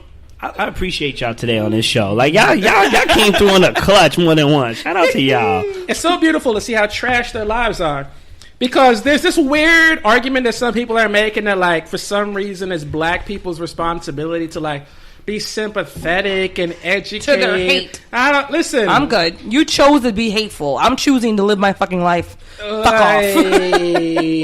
Listen, people, I mean this with sincerity. Like, if some swastika-wearing Nazi fell down a flight of stairs at me and he looked hurt, I'm not doing then anything. I hope his hands work to call the phone. That doesn't seem... That's a you problem. Right. I would I would help you, but my inferior genetics did not allow me to. So you got this, right? I can't really count, sir. Oh, yes, you okay? Looks like Massa got hurt. I'm gonna go on down the road now. So I'll catch you later. Back to the field. Tell the missus you said hi. Hey, Jim Bob. Oh shit. Oh my god. Cue the banjo. Oh my god. I hate you. Just one last thing about Charlottesville. As I said, they had a 1-year anniversary rally to celebrate white supremacy in front of the White House, but they were surrounded by counter protesters, so it didn't really go as they planned. And most of the speakers who were supposed to show up chickened out. Oh, because they didn't want the fucking smoke? Mm-hmm. Mm-hmm. But your president did let everyone know that all forms of racism are wrong. Years later. Yeah. Just like all forms. Like not all. Yeah, all. There we go. Right, all. Okay. All right. Listen. The president under pressure. Can we talk that a minute? Like just 2 seconds? Sure. Did y'all hear what happened in his trial? No. So the former campaign director for the current president of the United States is rolling over, is under a money laundering trial. Ooh. And they're like, does he have a chance to go into jail? Do you know who the government star witness is? Who? The right-hand guy in the organization. And the first question they asked him is, did you and Paul Manafort ever commit crimes? He said, yes, we committed crimes together. That was the first question. He said, let me get all the bullshit out the way. Let's get to the nitty gritty. He probably wrote the question down so they can get it out the way. He was like, I'm a roll so over. So this is what you're going to ask me first. The defense tried to get at the witness, like, what did the government promise you? And he's like, they promised to reduce my charges on my crimes. And what were your crimes? He was stealing from Paul Manafort. Nigga. This is some love and hip hop shit. Again. This is some love and hip hop shit. The government caught him stealing the illegal money. Yo, my son was moving like a mafia don. This is a true story. He went into a suit. He went to a suit store and he bought a suit, and the guy in the suit store said, I've never seen anyone buy a suit like this. And everyone's like, what do you mean? He bought his suit, a $20,000 suit. Why? Through a wire transfer from a Ukrainian bank. Whoa. What fucking store if me walking to Macy's, can I wire transfer you from the Bank of Trinidad and Tobago? Like, y'all open you start stitching when that shit clear, bro. That's how we gonna do this. That's crazy. So he going to jail unless his boy Trump bail him out, which is unlikely. And if he looks like he's going to jail, somebody tell him, in the words of Pusha T, I'm sorry, nigga. I'm trying to go home. I know that song. Yo, that shit's crazy. This motherfucker Trump trying to move like a Russian oligarch, bro. It ain't working out for him right now. Listen, the problem with Trump's people is not that they're corrupt. It's just that they're so bad at it. Yeah. Like one of the big issues is that there was a meeting in Trump Tower after he got elected with Russians. Before he got elected, to get dirt on Hillary Clinton. And the crime is if a foreign power helps you to, gives you stolen information on a political opponent, that's a crime. Because the information is a crime. Colluding with them to release this is a crime, right? Donald Trump's actual defense is, yes, that meeting happened. Yes, we wanted the dirt, but they didn't give us anything. I'm like, but it's still a crime. That's like saying, yeah, I showed up to the drug deal. I knew there was drugs involved, but I didn't buy any. But I had the money. And the briefcase was full of money, but it was all baby laxative. You got no evidence. That didn't work in the 80s. The judge just looking at him like, nigga, you... Are you? Of a movie. Yo, can your lawyer step in? What is this? Okay, Chris. I see where you at today. I'm here and everywhere. I came to church. Got little baggage of oregano. What you want, a nickel down? Trying to get beef. Oh, and also Omarosa is out here trying to sell the worst book in history. Right. Because she apparently claims that she taped Trump, and her big revelation is, I got 45 on tape saying nigga. To the rest of the world, it's like, He's been saying it. We know this. Like, hit it with the Drake. We know. She insists that she had more class. She doesn't. Yeah. God, Armor is such a trash person. She puts raisins in a potato salad. Nobody. She don't cook. She is fresh direct. What are you talking about? Wait, hold on. Oh, facts. Wait, hold on. You're right. She orders potato salad, and then she goes down the street from the corner store to see if they got them in the packets on the raisins. She takes the raisins out of Raisin Bran. That's a whole nother level of fuckery. What was I gonna say? What's the one that you always talking about? She don't even do DiGiorno. She just get Little Caesars and put it in the oven. What was the other chick we were talking about? Wasn't Kim Owens? Candace Owens? Yeah. You saw that shit? How she used to do Trump, anti-Trump shit? Yeah. And everyone's like, "Oh, bitch, what happened?" She got someone confronted her in like a grocery store, and she was like, "Racism." And I wanted to be like, I thought it don't exist, though. What are you talking about? Y'all must have forgot. Okay. I got to shout out to Mike's boy here. Your boy Kanye was on Jimmy Kimmel. Oh, my God. And Kimmel asked him a very easy softball question. Oh, God.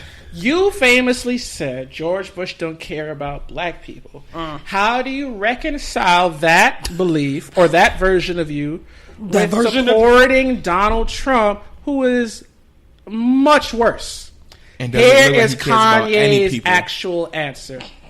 I'm waiting for this. I'm waiting for it. That was it. It was dead silence. He literally went silent for 7 seconds. They cut to commercial and they never went back to the question. He said, "Oh, you know what? We're going to take a break."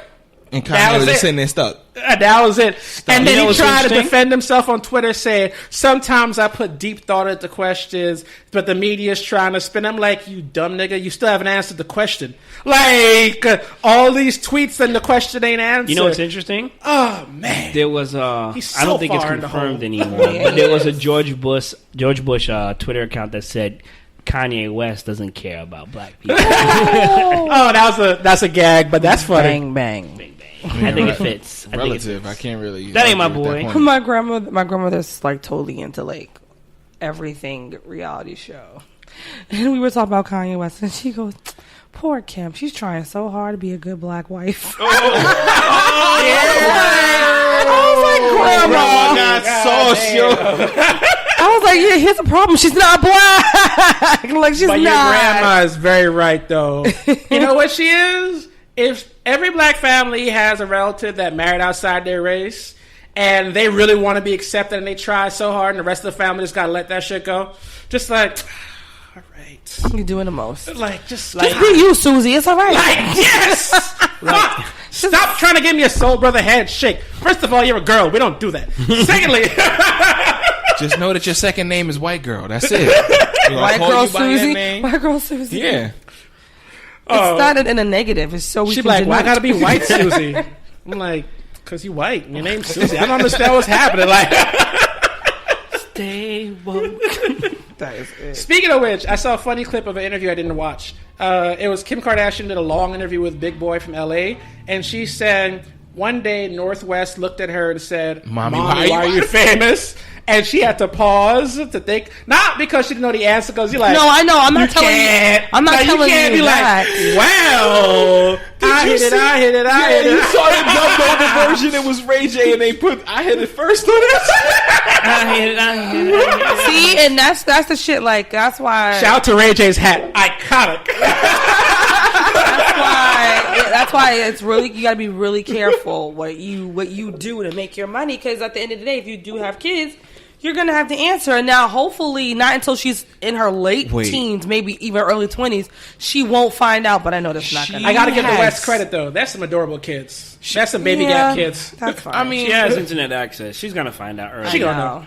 If the new generation is as internet savvy as honestly, we were, it's not even. You know what? You don't gotta worry about her finding out, but you have to worry about someone throwing it in her face. That's what I'm worried about. They'll probably do it to Saint with North. I will run up on a fucking bitch if you gonna tell my daughter if I that's something that has to happen in your household. That is a household discussion. How do you thicken a child's skin to that though? You don't. Honestly, what's gonna happen is it's gonna come out. It's gonna be hurtful. and it's going to be embarrassing, and subsequently the rest of her kids are going to have to come to it at some point. But it's like, I would fuck up the kid's parent and the kid who just would outright, because that's how it's probably going to happen. If you know they live in Calabasas, right? What does that mean? You know she also no one's gonna fight herself. you. There's too much money here. No, that's fine. Throwing hands. But that's what I'm saying. Like, the minute you do this, you've won. Like, that's right. No, I don't want you to fight me back. I want to pummel you. Like, what the fuck? Take this ass whipping. Someone's gonna her to makeup concealer and is gonna mess it up. That's a corny. No, that was a corny makeup joke. Boo. Thank you. You should have said was they could fuck up her eyebrows. That's what you should have said. First of all, that's a thing. How would you mess up the eyebrows? You can. Bro, don't go down that road. Hold on, how could you mess up eyebrows? I mean, the only thing I know is shave, and if shaving, that's... Ask Jackie Aina. Don't do done. that. Don't do that. You're right. I'm over it. First of all, the whole joke was about makeup. That's what they're gonna do. Second of all, if it was I understand that. That's cool. That's cool. I'll take that. Anyway, if you're gonna mess up somebody's eyebrows, unless it's drawn, right? As far as I know, you can only shave it, and that's a blade to the face. That's the physical altercation. How else would you mess up? This is how you don't know about makeup. So tell me. Wait. You don't plug it out? I don't either. I'm trying to curb that. You can. First of all, most women, when they have their eyebrows like really, really nice, they're either freshly threaded, they are what's the new shit? The microbladed, or girl, please, yes, I thread mine too. Or they draw them in. Most of the time, they're drawn in. All I gotta do is go like this real quick and fuck up your whole fucking face. You got a unibrow. Or if I'm really malicious, get some coconut oil on my hand and just go like this to your face, and your whole girl fucked. But if you're touching it, it's still a physical altercation, is it not? I said I'm gonna fight you. Okay. I'm gonna fuck you up. Okay. The intent was to fuck someone else. You can't be fighting people. I just need you to Mac makeup hourglass on or not. I don't care. You're getting these hands. You about to get yourself profiled out of Calabasas. Yeah. Anyway, you're gonna throw non-GMO, organically fucking farm raised coconut oil throw on some somebody's cannibals face. in their face. Yo, bitch. Yo, throw a fucking Big Mac in their face. I just have a duffel bag and say, throw a Carl Jr. sandwich in their face. I like animals though. Like, wait, tell me, say that shit one more time. Say it again. I want to hear it. I said I'll roll up with a big duffel bag and just say I got gluten in here. Who wants smoke? Fuck all you know. I'm done. Gluten and peanuts. Oh shit. Gluten and peanuts. I tried. With a fistful of Skippy on your hands. No. Over. Walk through the hood like Debo. Horrible. Oh my god. No, but then my question before we went down the makeup trail, the eyebrow. She's got several layers to explain to that shit. Because first of all, Ray J hit it first. Then on top of that, that's a very big part. Then on top of that, no, wait. That's getting on my nerves. Let's go away and be quiet. Listen, shout out to the hat. But then the second part is he keeps reiterating, or she keeps reiterating her fame of how she got famous by constantly being on the internet naked.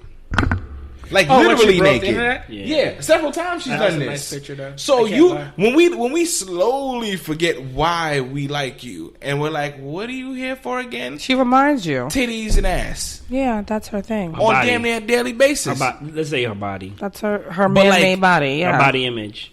Well, yeah, and shout out to Tyson Bedford because he clowned her too. No, but you saw her clap back? No, I didn't. Wait, I need to know this. Saw her clap back was cold blooded. Though. What did he say? He got dubbed and she won. No. What did he say? What did he say? Do you remember what he said? No, I just remember that it was something about her ass being lopsided or hips being lopsided. Oh, he was making fun of the surgery, right? And then she was just like, "Did we want to go there, sis?" I said, Kim, I don't know who writing your tweets, but shout out to Shaniqua. Okay, no, that was Chloe. Chloe did that shit. Chloe was like, "Give me your fucking phone." I got you, girl. Come here. Listen, there's Chloe did that. There's Chloe, I don't want no smoke. Called Comments by Celebrities, and it's usually posting like friendly shit, but it also posts celebrity clapbacks. Sometimes celebrities got time. I got fucking time to. You know who I don't want to clap with? Real talk, Rihanna. I don't want that. I don't want none of that. I don't want. First of all, Navy coming after me. No. That's just one. Jesus. But Rihanna herself, she's got that group of her best friend too, the one with the meme Melissa? hug and all the pictures. Yeah, I'm Melissa? good. Nah, Didn't she tell you she was a savage, bro? Yes, she did. I'm That good. shit was not a joke. Like, I want to know Rihanna first for a couple of years, very like close, and then maybe make a Pond the Replay joke. Maybe. Nah, I'm not I'm good. good. I'm good. sorry. Y'all wildin'. Rihanna look at you and you get fucking daggers through your heart. She'll cut her eyes. When people say things and she look, I'm like, I don't know if she's like okay with this. Is she about to cut you, or she gonna have someone cut them for She you? looks like she's about 2 seconds away from seething at any given moment. Okay, while we're speaking of curve gods, I have to shout out to the emerging curve goddess, the one and only SZA, because DJ Walla Hot 97 was trying to holler. It's like he slid into DMs like, "What's up?" She hit him with a "Hey, big head." He thought he had his shot. He responded, left on scene. Not left on scene, just left. No, like not even seen. Right. So Hot 97 posts the image. Oh no! And they're like, "Yo, tag SZA. Let her know that DJ Waller trying to holler." And SZA actually commented on the Hot 97 post. She's like, "Oh shit, I wasn't even doing him dirty. Like, I just don't read my DMs like often." And then I think and then somebody responded again, and then she responds, "You guys are funny. Man, I've been listening to DJ Walla since I was like 12. I was like, oh, facts. Damn. There you go. She old nigga you. Oh, yep. Man. Yo, that's some shit I would do. That's some shit I would do. You just got put in the My dad's You want some icy hot for that? You know what? That is like an old nigga. Because I have a dude I used to work with. Oh, he's really old. Not like everyone's older than I me. remember while I was in the college circuit. So he's a lot. He's not super old. You old. Stop it. You old. You taking Geritol? Stop it. You taking Centrum? Damn. Stop it. Nah, I had this nigga from when I worked at the other place. I friended, because like you friend people you used to work with. He's like old, like in his 40s or 50s. He gotta be in his 50s. And he just randomly started liking my stuff on Instagram. I'm like, oh, okay. Then he gonna leave a comment. Oh, your pictures. What did he say? Some shit like, oh, your angles on your pictures is good. I'm like, okay. Then he hit me up on Facebook, and I'm like, okay. Then I was like, okay, you're doing officially too much. If I'm and I'm trying to be nice, and I'm not getting like a creep vibe from him, but I feel like you're doing too much. I'm friending you just for the sake that I do know you personally.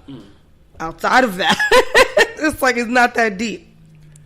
I'm about to tell him about himself. Like, listen, Gary. Oh, Jesus. He really don't listen to this shit. Let me shut up. No, just stop it. Stop it. Yes, Gary, I'm okay. Gary, you might want to stop it. Just a word from me. I'm just saying. Word from management. Management got hitters. Then there's us. She's good and sold up, bro. I think. Oh my God, I don't know what is going on. So you know what, Mike? I guess you are right. I guess I should take that picture down off my gamer tag. I called that shit. Not I called funny, it. Christian. I called that shit. Legend status. Go ahead and explain it, Sage. Oh, Go ahead and explain it. I'm Oh, super noob ass gamer. You go ahead. Go ahead. First of all, Welcome to the world. calm down. I started playing Sea of Thieves. So playing, and I was like, one of these random nights, I was up late, and I was up. I'm like, I want to play. I don't care if it's with my friends or not. So like they have the posts where everyone like posts up what they're trying to do, the missions and in their whatnot, missions yeah. or whatever, and they're like, oh, the one I needed help in at the time was Order of Souls. So, I think at the time I was like on level 20. I was like, I need to do these shits. So someone posted up Order of Souls run, and I was like, okay, cool. So I jumped into his game, and there was 2 other guys in the game with me too. So we're on a galleon, and we're playing, and the guy that's hosting the party chat is just like, if I would ever can imagine the way the sound of gluttony, the sounds, that was what I was getting into my my headphones. Just pure gluttony. I could hear this nigga burp. Just just doing all of that. I was like, do you have a pig? All the fat nigga sounds. Like, all the fat nigga sounds. Don't say unhealthily breathing. Nah, he was not. And he had the... Yo, super. He had that. Yo!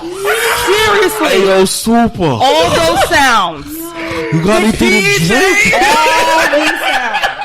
Juicy.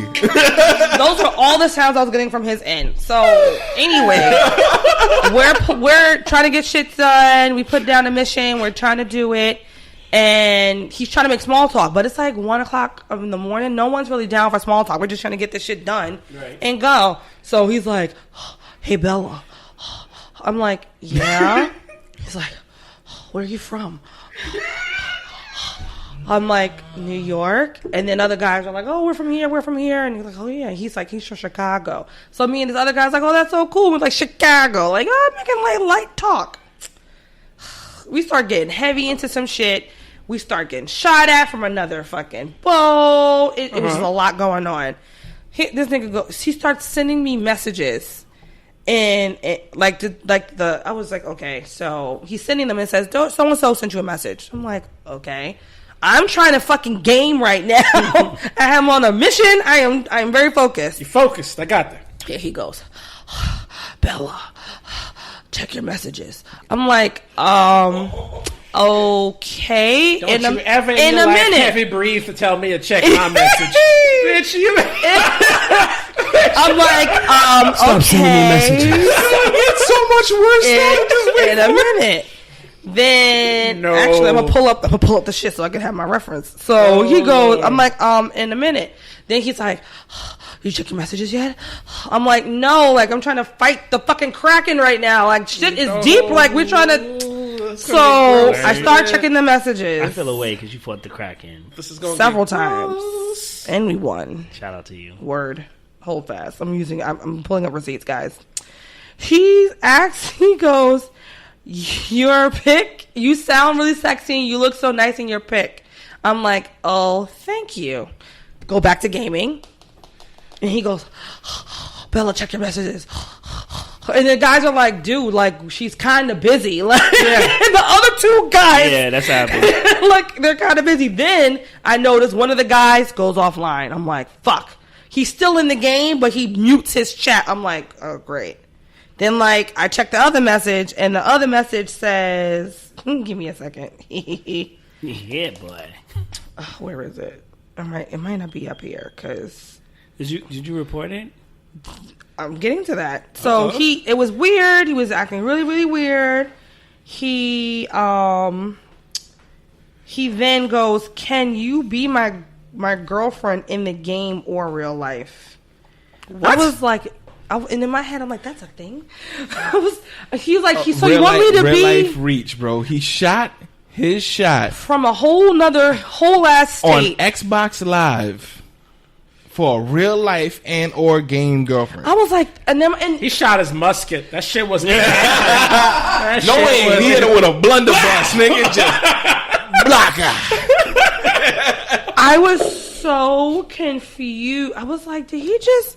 And like he's sleeping, so I'm like, is this a thing? People can be boyfriend, girlfriend over. Yes. I was, listen, noob, I don't know. So I'm like, so what's the quickest way to deter a guy? I'm a lesbian. I'm like, my girlfriend doesn't like sharing. He goes, can you ask her? I'm like, oh my God. So did he send you a picture of himself? No, thank God. You didn't get that back. No. I was waiting for that shit next. No, I was waiting for I can tell you, based off of how he sounded, that nigga was not attractive. I've never heard such unattractive sounds come from a microphone. When she explained this shit to me, and I woke up the next day, bro, I was like, yo, you was probably talking to the fat nigga from the Blade. Oh, yeah. The one he burned with the sunlight. Oh, you foul. That's just... Let me stop you real quick. Mr. Super. So, when it comes to women online, right? And even women in anime, like, dudes dudes be like, I never knew this thing until I asked. Dudes be like, yo, I can't wait to find a girl that's into games, into like anime, stuff like that. And then when girls come in, like, first of all, they either fiend over you, which is like some weirdness. They be like, oh, you look good. Oh, and you can't really tell anything from profile pictures. You know what I'm saying? But Vanna's picture is cute. I looked at it and I'm like, yo, she's I have a mask on. I have a masquerade mask on, right? Purposely, so you can only see half my face. It doesn't matter. The other half mad's mystery. You know what? You know what? As someone who wears makeup, I'm just saying. You're a mysterious black girl that games. Yeah. You're a unicorn. You're a fetish. I'm not though. You're Whatever. not, but in their mind, you are. Yeah. That's fine. Or they doubt that you can play games. Weirdo. Yo, I don't check people's profile pic because I don't care. Every now and again, you might see a profile pic that's dope. Like, how do they do that? Right. But like, I'm not checking to see, oh, you're a girl, let me see it. And then there's a lot of female gamers that just like have their, you know, like their actual profile picture to kind of like warrant that attention, maybe because they want to bring up their post and following. And then others are like, no, you know that I'm a girl, just know that I'm a girl. That's it. Right. Yeah. And that's the reason why. Vanna, I think one of the earliest episodes you talked about like getting harassed on Facebook. What do you think it was going to happen on games? No. I wasn't. No. I was okay. You touch your button.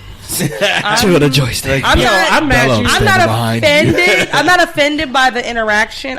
It was just really weird. And I was like, oh, that's what we're doing? Weirder. We can date on Sea of Thieves? I didn't know that was an option. What I appreciate about this one interaction that you had is like you found the stereotype. You found that nigga in his mama's basement. Yeah. Like you found that guy eating the bag of Cheetos. Did. But I do want to warn you. You're headed for. You're either gonna. It's only gonna get worse. You're probably gonna get real pictures, or what's gonna happen is you're gonna get really good, but because you're rejecting them or you're making them look bad, they're gonna troll me. They're gonna report you. That's fine. Report me. Oh yeah, they'll do that. Yeah. People will troll you and report try to get your account banned. Yep. Listen, snake niggas is snake niggas across all platforms. So I think before the interaction ended with one of the guys I was gaming with. He kept on getting kicked out, and he was send me an invite. So I had a message from him from prior in between me going back and forth with this other dude, and I'm like, you know what? Let me figure out because I don't know what the fuck. I'm like, yo, he's being mad weird. Mm-hmm. He's like, yo, I can't hear anything. And I'm like, lucky you. Yeah. He goes, hold on. Next thing I know, the dude's out of the game. Mm-hmm. Yeah, he left. And he's blocked from me. I was like, yes. I don't know what magic you just did, but thank you. And then I spent the rest of the game in silence with the other two dudes. We finished our mission. We handed in our loot.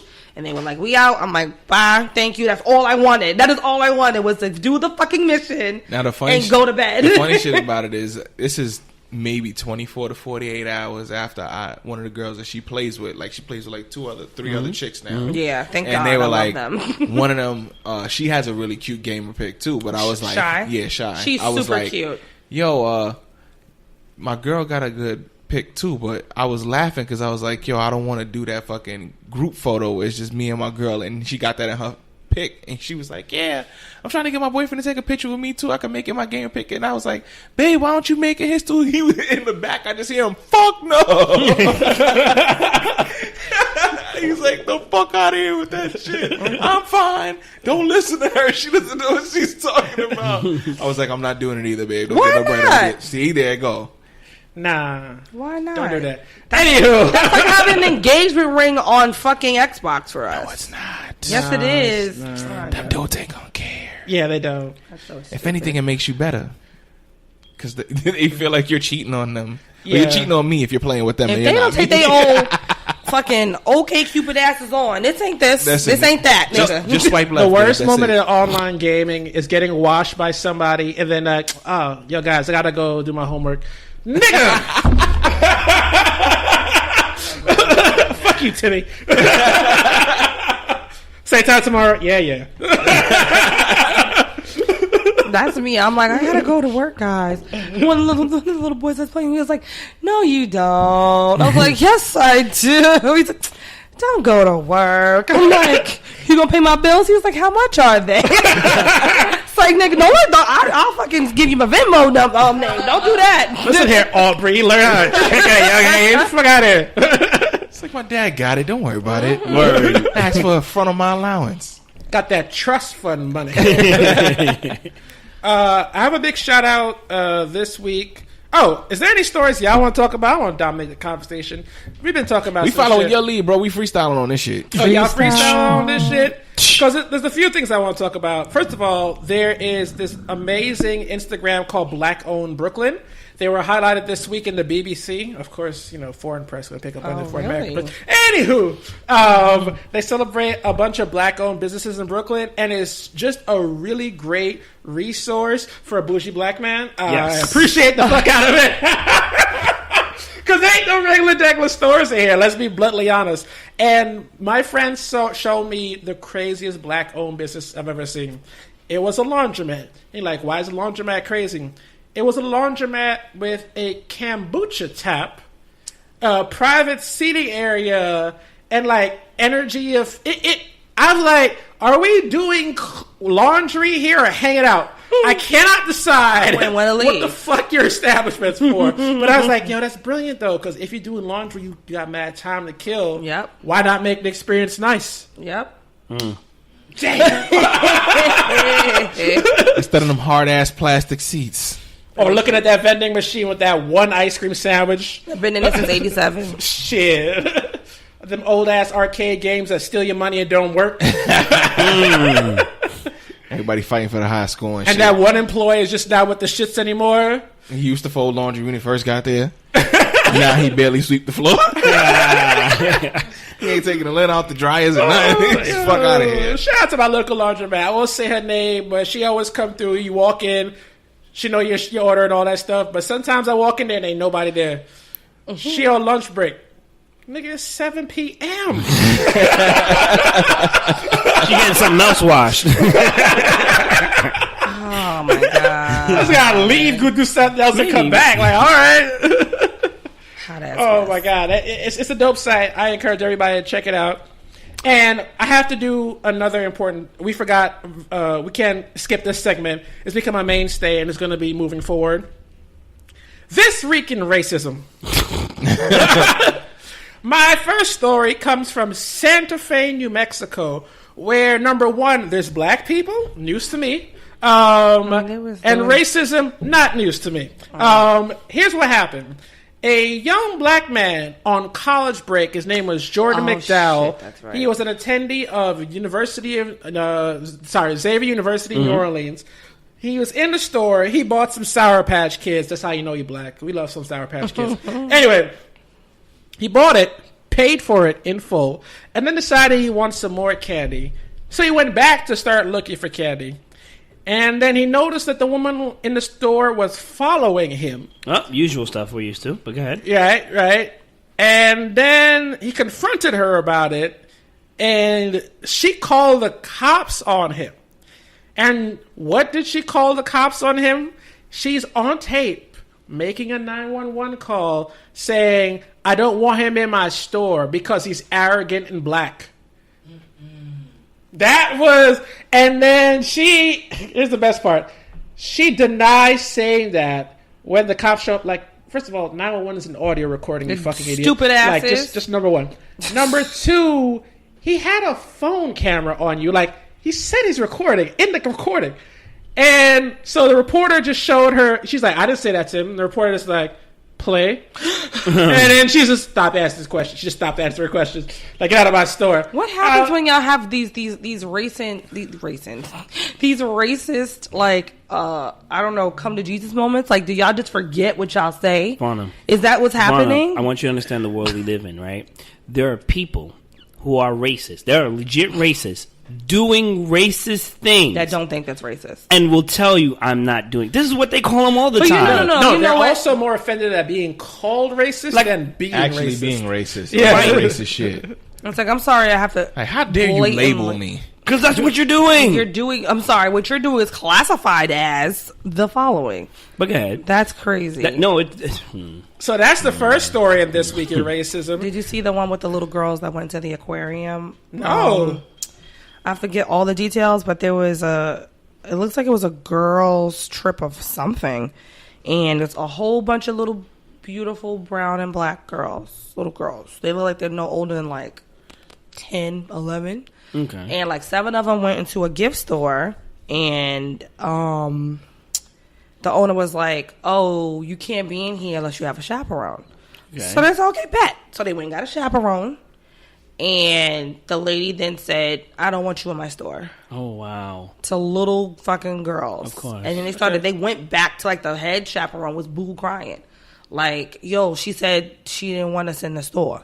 Yeah. So the whole girl went back with everybody. It was like, so what did you say to my girls? What did you say to my 9-year-old girls that you didn't want them in there? Yeah. And she was like, no, I didn't say that. She was like, So now the kids are lying. That's what you're saying. With the chaperone, mind you. Wow. So she was like, I didn't say that. She was like, yes, you did. You said that they needed a chaperone.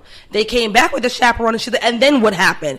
And she's like, well, I didn't believe that was a chaperone. I'm like, and she goes, why would they lie about that the person with them was a chaperone? And she's like, and now we're all in here, and you're still denying. And she's like, I don't want them in here. Oh, copy. Well, another one bites the dust. It's only a matter And of time. I'm trying to find out where that happened at, but I literally saw that before coming upstairs. I was like, that's how you feel, Linda? That's her name, too, Linda. That's how you feel? Next, lying Linda. Okay, while you look that up, because this week in racism never not has stories at this point. Right. This is like our most robust segment. We just have to like filter out which racist incidents we're going to focus on. Facts. So I'm going to switch up the little style of this week in racism with this story. So the largest wildfire in California history is currently raging in California, right? Destroying homes and millions of property, right?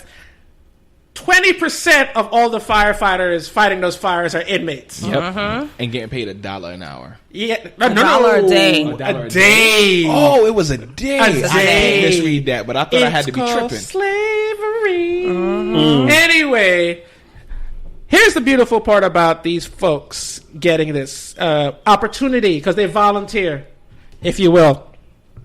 The volunteer force now accounts for 40%, sorry, not 20, 40% deployed across California. The inmates are paid $2 a day plus $1 an hour, so you're half right. And the program, because of, their labor abuse, saves California $100 million a year. Remember how California is like the bastion of liberalism? We must resist Trump and his racist policies. FYI, these gentlemen, after years of firefighting experience, are barred from applying for firefighting jobs after they get out. And those jobs start off at around $10 an hour. So it's not even like they're going to be balling out of control. But they've been doing this for years. Yes, and you can't get the job. So it's strange how 40% of your workforce are brown people, but when they try to get the job, that doesn't happen. So now the majority of your workforce is not brown. Mm-hmm. It's almost as if you're protecting the work. Oh! Anywho! Right. What was that you said? Because slavery. Yo. You need to make that to a little ring. I think this happened in Point Pleasant, New Jersey. Wow. New Jersey. Oh, they racist asses. I went to college 4 years. They're racist ass motherfucker. Anyway, I should ask the question. So it's a gift shop in the aquarium that's happened in. Okay. So I don't know how long she's gonna have her job. Another story in This Week in Racism. Everyone knows ICE. Fuck them. Abolish ICE. Is the Immigration and Customs Enforcement. Well, their New Jersey spokesperson was in trouble this week because he hates Muslims. And you're like, well, I mean, being a member of ICE and hating immigrants is not surprising. No, he wrote articles about his deep hatred of Muslims for many years on anti-Islamic web forums. I'm trying to find some exact words that he was trying to throw around. I'm not going to get into it because... You know what? I'm not going to repeat his words. That bitch-ass motherfucker got exposed this week. And ICE is trying to be like, oh, that's an anomaly. We don't have people that are xenophobic in our ranks. Boy. That's literally your job. Fuck out of here. How? How, Sway? No. Freedom of speech, but not freedom of repercussions, bro. Update: the lady has been suspended. Oh, nah. For right now, let's see what happens. Que linda, Linda. Oh, que linda, linda. Was it this Saturday or last Saturday? videotape was released from Baltimore. Did you guys see the tape? Oh, where the Baltimore police officer was harassing a guy. The guy asked for ID. The guy refused to give him his ID. And all of a sudden, the cop turned into Floyd Money Mayweather on this gentleman and just assaulted him. And he's been suspending pending an investigation. The beautiful, beautiful, beautiful, beautiful, beautiful part of this entire thing is that the Baltimore Police Department was under what's called a consent decree. A consent decree is when the federal government starts to monitor your policing activities because you have a proven track record of racism and corrupt. And you're like, I mean, why was Baltimore under a consent decree? Look up Baltimore's elite police squad, who this year all went to jail because they, not only on top of being an elite police squad, they were also shooters who used to rob drug dealers and had multiple complaints by drug dealers about being robbed. No one took them seriously until video showed them stealing money, setting up murders, trafficking guns to other cops in D.C. to sell on the streets. That's the type of shit Baltimore PD was on. Why am I bringing this up? Why am I bringing this up? Your boy Jeff Sessions thinks consent decrees are a waste of time and is working to remove them, including Baltimore from the list. So there will be no oversight except for the local PD who oversees the local PD. Hey, this week in racism, Baltimore PD, black cop beats black guy's ass, other black cop present doesn't stop him, and everyone reports it as a suspected assault. Bruh. Never mind that it's caught on tape. Like, it's on tape. Like, the guy said, I don't want to give you my ID. And he starts wailing on him. And it's suspected assault. The dude said, give me your ID. He said, I don't want to give you my fucking ID. And the dude pushed him up against the wall. And he slapped his hand off his chest and said, don't put your fucking hands on me. And the cop went off on him. And beat his ass. Yo. Yeah. So I can't even get you to get your damn hands off me. So before anyone thinks this is an isolated incident in Baltimore PD, no, not at all. It's a one more thing that got Baltimore in the consent decree.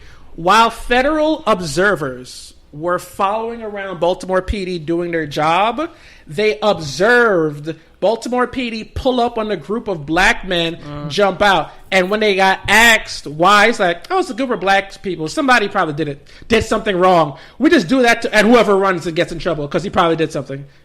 So they would literally drive around looking for groups of black people to scare into basically, they had to do something wrong. FYI, if I'm in Baltimore and PD jump out on my ass, I'm thinking about running too because, I saw The Wire. Fuck out of here. Fuck out of here. You seen the videotape, goddamn. That shit's all over everywhere now. Oh my God. Yo, this category is insane at this point. There's just so many stupid ass stories. Black man and his son were in the pool. And I saw that woman out on the gate. First of all, yep, you didn't have access, so why are you worried about me? Anyway, at the gate, talking about who are you with? Whose guest are you? These nuts. How about that? Like harassing from the gate this black man and his son. And he ignored her, and that just emboldened her more and made her angry, and she's got louder, and to the point where he had to go up and show her that he has the key, and it works for the pool. And then she goes, "Well, who are you here with?" And he's just like, "You could just wait." Yeah, he's like, "You could just wait for them to come down." I have no problem. He lived there. No, he was with somebody because he said in the video, they're coming down. You can literally sit there and wait. It's fine. That's crazy. And either way, nigga, I got a pool pass. Why are you worried about it? It didn't matter. Shit, yo. Those people need a punch in the face. You know what? No. Honestly, listen. I think what needs to happen is we need to just walk around with two by two. You get a girl and a guy, because when a bitch like that popped up, you would have to peel her off like. Whole fist through the fucking fence. Nah, you just went to jail or become the victim of another police shooting. I think I finally realized what needs to happen. We need white people like Heather here. Like the woman who last year died in Charlottesville protesting the Nazis when she got hit by the car. Someone else died too in PA trying to defend a black person. Yes. We need white allies. If you're a white ally and you're anti-racist, when you see those moments, us complaining gets dismissed by the news. As I said, black guy getting his ass beat on video is a suspected assault, right? So what you need is for white folks to tell that other white person, shut the fuck up. Mm-hmm. Because coming from me, it's a different energy. From another white person, that shut the fuck up has power. Mm-hmm. It's impactful. Because when they say with their chest is that moment of just like, why are you challenging me? And it hits them like a wave. And it's worked. I've seen this one video where this white woman was harassing this kid selling candy outside. Permit Patty came through. And the white guy goes, I'm going to buy all your candy. And then she starts getting mad, but she's frustrated, and she diverts all that attention away from the kid, right? So this stops being an issue with the kid, and that's exactly what needs to happen. Because if I had stepped in or you had stepped in, the hostility would have only increased. Because now it's two people of color threatening or intimidating. Yeah. Yo, I'm sick of this bullshit. I'm multiracial. I'm free to slap the fuck out of you. Like, I'm cool. My hands run free now. Because at this point right now, man, I can't take it no more. I'm not multiracial. I'm black. I still put my hands on every last one of them, from the woman outside the gate to the cops. And I don't look. And we don't like to encourage threats, listen, physical I'm from activity, bro. We deal with people in a certain way. On the show, some people need to get got. Yeah, like I don't know, man. A little tap on the face every now and again, once a year, just annually. You know like what? You show up to renew your ID. You need to get slapped in the face, just a reminder who the hell you need to be. Remember where you live at. Remember who's around you. Remember who's. What's your zip code? Oh yeah, you get one of these. Who are you when you get off? Who are you when you get off work? The last story in This Week in Racism is the craziest story I've heard all year. Oh God!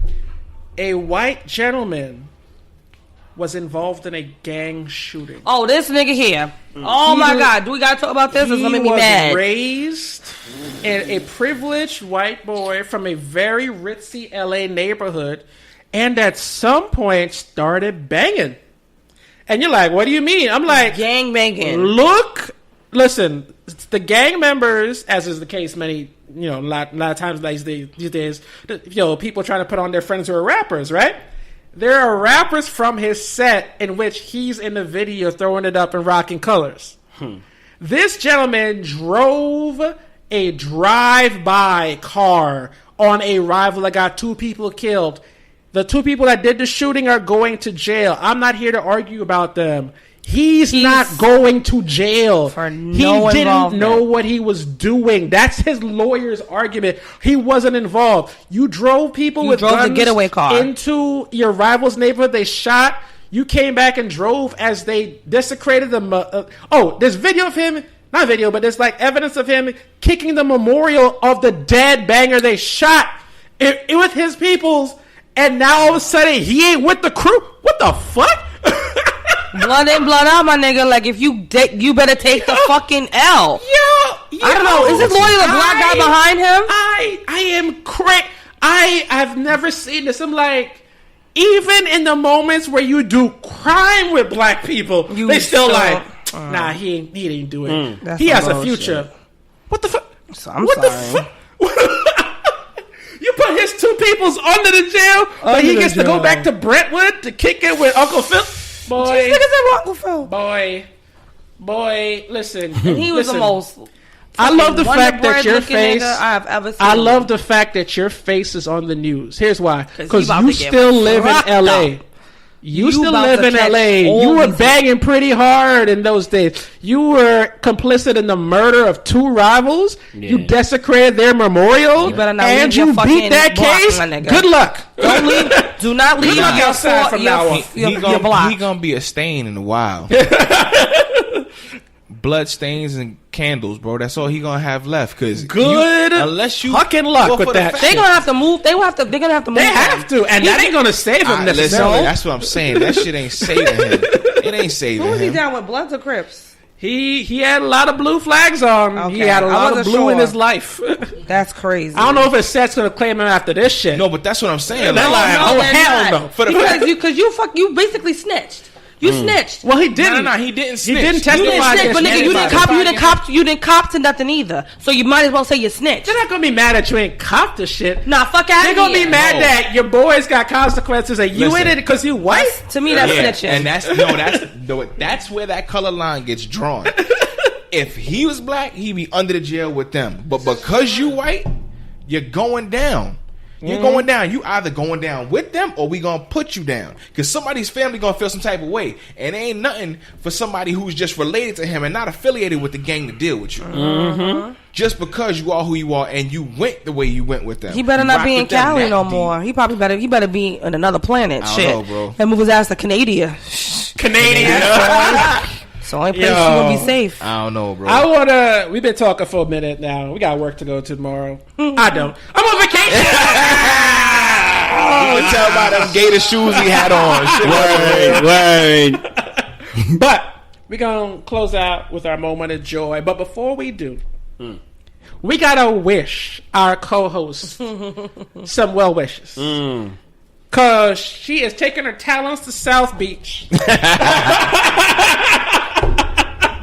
No South Beach died, though. Moving forward, Vonna will still be on the life. podcast, but she'll be a special guest because she's making some money moves. Not in the Cardi B original meaning, but like, she's like actually making like. You don't know my money. life. Excuse me? Everybody open up your Highbridge Ham to 301s. And Vonna step outeth online. The hand shall come. This is going to be Vanna's last potentially full-time moment on the podcast. Ooh. She will be coming back to make her, cameo, sprinkle a little seasoning in us. But we want to celebrate her, congratulate her. I don't know if you could tell at the beginning of the show, we all sounded very loose. Yeah, I'm way sober now. We were doing some very bougie shit. Having some charcuterie,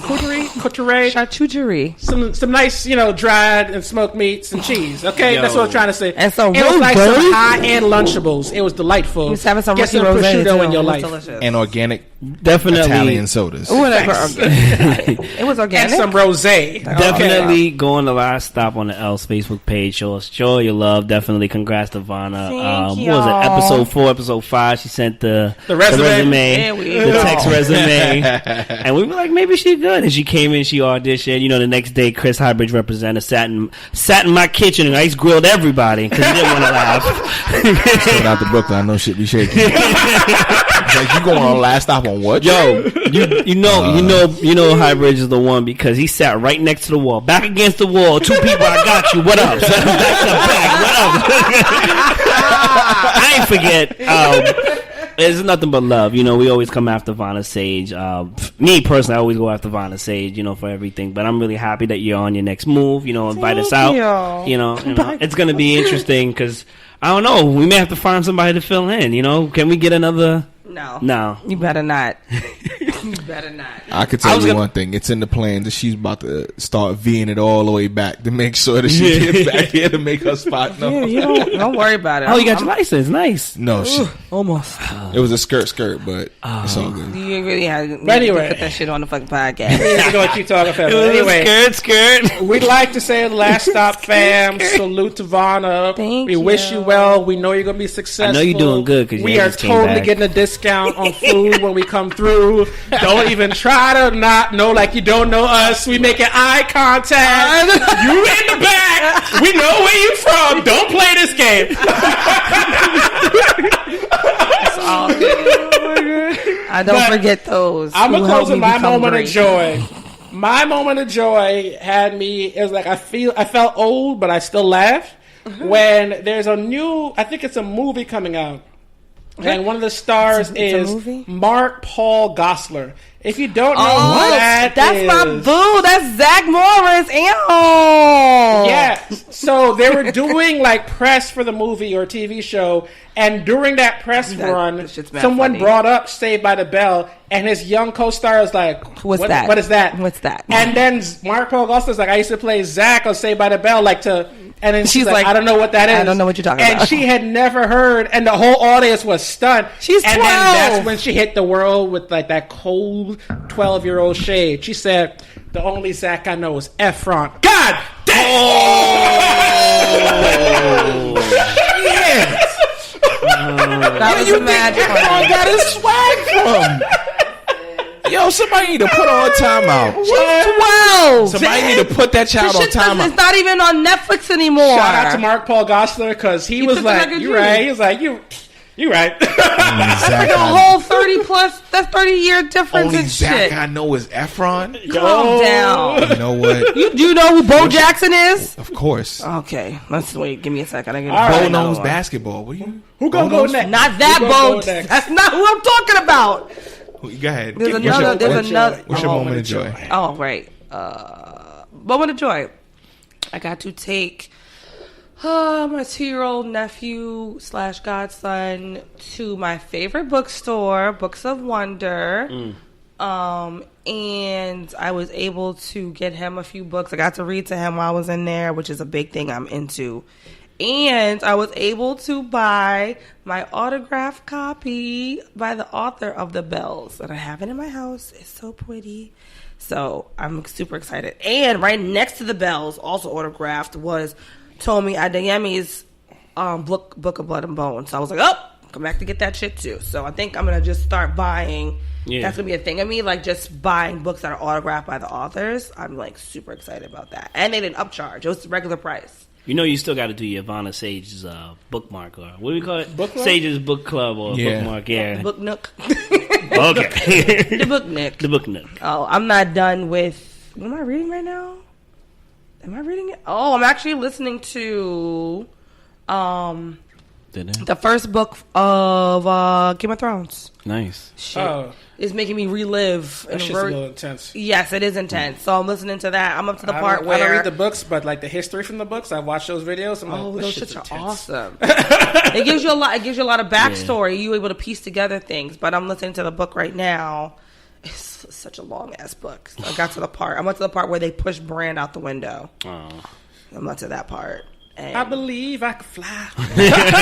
First of all, let me tell you, that little nigga, I feel bad because what he did was he was very much wrong place, wrong time.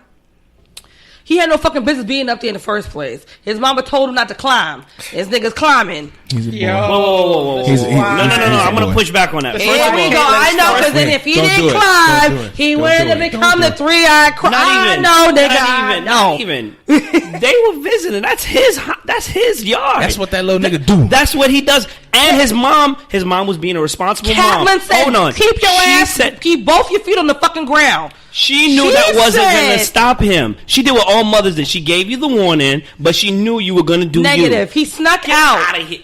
He snuck out. Don't do it. You listen to the book. Listen to the book, nigga. Chris, happy place. Reconsider. You won today. You got read some literature on the subject. You sure? I'm listening to literature. All right. My moment of joy. Shout out to East River Plaza. We went in there to go to Costco with my parents. Yeah.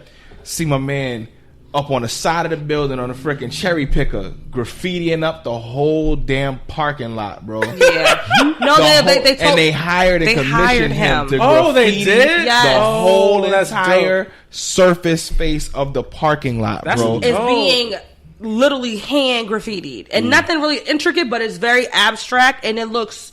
That's so nice. Yeah, and like I was mad that they took over that area and they were pushing people out through price and everything.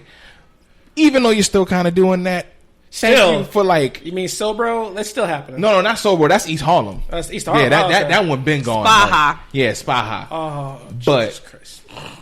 that for the people that still shop there, it's like, all right, cool. You made it a little more palatable. At least when I come here, I can see remembrances of my neighborhood because it was graffiti all over there. That was my cousins and them and my uncle's territory to go graffiti, and to see that there, I was like, all right, cool. That was a nice little head nod to the area. And they do different murals during the winter for Christmas. So that was a good look. Dope. I had two moments of joy. Obviously, my moment of joy is when Vanna Sage announced the good news. We were all like, "Yeah, I like this stuff." Anyway. Okay. Yeah, good morning. Actually, my moment of joy actually goes back to a call I got from Danny Ocean about when we went a couple of years for I think it was my 27th or 28th birthday. And we went to this fancy restaurant. We didn't get in because they realized we were black, and they were just like, "We're not racist." But at the door, they realized that we were black. Yeah, no, that's reservation. We were at our Beaumont Lanes. I called them, told them we were on our way. We were going to be late. We weren't that far, right? They were like, "Okay, just come down here, whatever." And as soon as we got there, like, we just gave your table away. That's it. They gave our table away and everything. And I'm like, but I called somebody. Yeah, no, it's around the time. I had, and we weren't even that late. We were probably like 10, maybe 15 minutes. You usually, and this is the thing for anybody, you have usually a 15-minute grace period. But if they don't tell you that, they didn't. Exactly. So you could have pushed. I mean, but either way, that's fucked up. We knew what it was, right? We ended up going somewhere else. Went to a diner. Shout out to the people that were there. They definitely made it a dope night. The waitress or waiter? It was waitress. It was waitress. The waitress made it a dope night. The DJ was dope. We had to went to a diner with a DJ. We were a large group. We were. After that incident, we were super jolly. There was a DJ in that place. Yep. We took over the set list. Yep. We were singing songs. Hey, well, the white boys at the table next to us came and joined. We started singing some Young Thug. Begin. That's right, because we didn't know the words. And we tipped well. Wow, we tipped very well. But the reason forward. But the reason why this even came up is because we all wrote a review, and Ocean wrote a review on Google that 100 people found helpful. On that same restaurant. It's the only review for that restaurant. Damn. Is that restaurant still open? Yes. You gotta let me know what's business on that. That's and before anybody's like, oh, they had valid reason to blah, blah, blah, blah. The restaurant wasn't super crowded, number one. Mm-hmm. As my boy Mayhem said, we had called ahead and said, we're almost there. Like, we're running a little behind. They said, that's not a problem. Number two, it was a fancy restaurant. We're all dressed for the occasion. Yes, we were. Our reservation still disappeared the minute. You could see it in their faces when we arrived, the way they reacted. Like, you ever read somebody's body language? Yes. The minute our large black group showed up, it was just like, there was whispers and just like this weird standoffishness. That's like, oh, so let me put this out in the air. Let me put this out in the air. Whenever I go anywhere, and it could be just me, but I doubt it. Whenever I go any place that seems like, oh, there's not enough black people here, I always look for one familiar black face there. You know, at least one. And then I always try to guess who they are and all this other stuff. There was no black person there. There were no black people there at that time. And it was it was very popping. Let me say it was popping at that time. Mm-hmm. Nope, they gave our table away. That's fine. They didn't want the money. That's how I feel about it. Like when people do shit like that, I'm like, you don't want the money. So that's why I used to get a kick out of doing that shit to white people. Be like, they'd be like, oh, I know so-and-so. I'm like, that's nice. Your name is on the list. Next. For the people that have been waiting way longer than you that need a drink, they get to come in. Right. I'm not just because you got I tits. didn't support some racist establishment. As we said, that story only reminded me of the good-ass time that we had. So shout out to that waitress. It was the late night shift. There weren't supposed to be that many people in the restaurant. But you made it we came in this large group, and she did her job so well. And we were bothering her the whole night because, first of all, she's Latina. So we're just like, yo, where you from? We're chatting, and everybody. And when she gave the big ass set, she was like, all right, y'all annoying ass motherfuckers was worth it. You can see it in her face, just like, all right. Don't come back, though. I'm just She had a great time. The DJ was loving us because he could put on that ratchet shit. Yeah. He was just like, I'm tired of these blur ass records. Facts. Anybody knows me, I'm King Ratchet. Straight up. Oh, man. So that's been us. Last stop on the L. We should be back in 2 weeks. Enjoy your last days of summer, people. All your summer goals. All your summer goals. Get them out of the way. Reminder, ladies, get your protective hairstyles and wigs on. Get your scouting going, okay? Yep, La Marina may not be open next year. For cuffing season. So this is your last chance to get it in. Pre-season. They're giving out fines at the beach. I'm just saying. Anyway, this shut down Lust. Listen. What we gonna do now? Get ready for pre-season for cuffing season, guys. is preseason. We're gonna end on a positive note. This is the draft. This is the draft for cuffing The season. only Little Duval with the song of the summer. Enjoy. Deuces. I'm rolling with y'all. Okay, well, what we gonna do is we gonna get the town, we gonna get it in, and we gonna do what we do. You feel me? Right. And most importantly, we gotta smile, bitch! Smile, bitch! Come on! We gonna start this thing alright. Duval in the motherfucking house. Come on, come on. Do it, baby. Do it, baby. Do it, baby.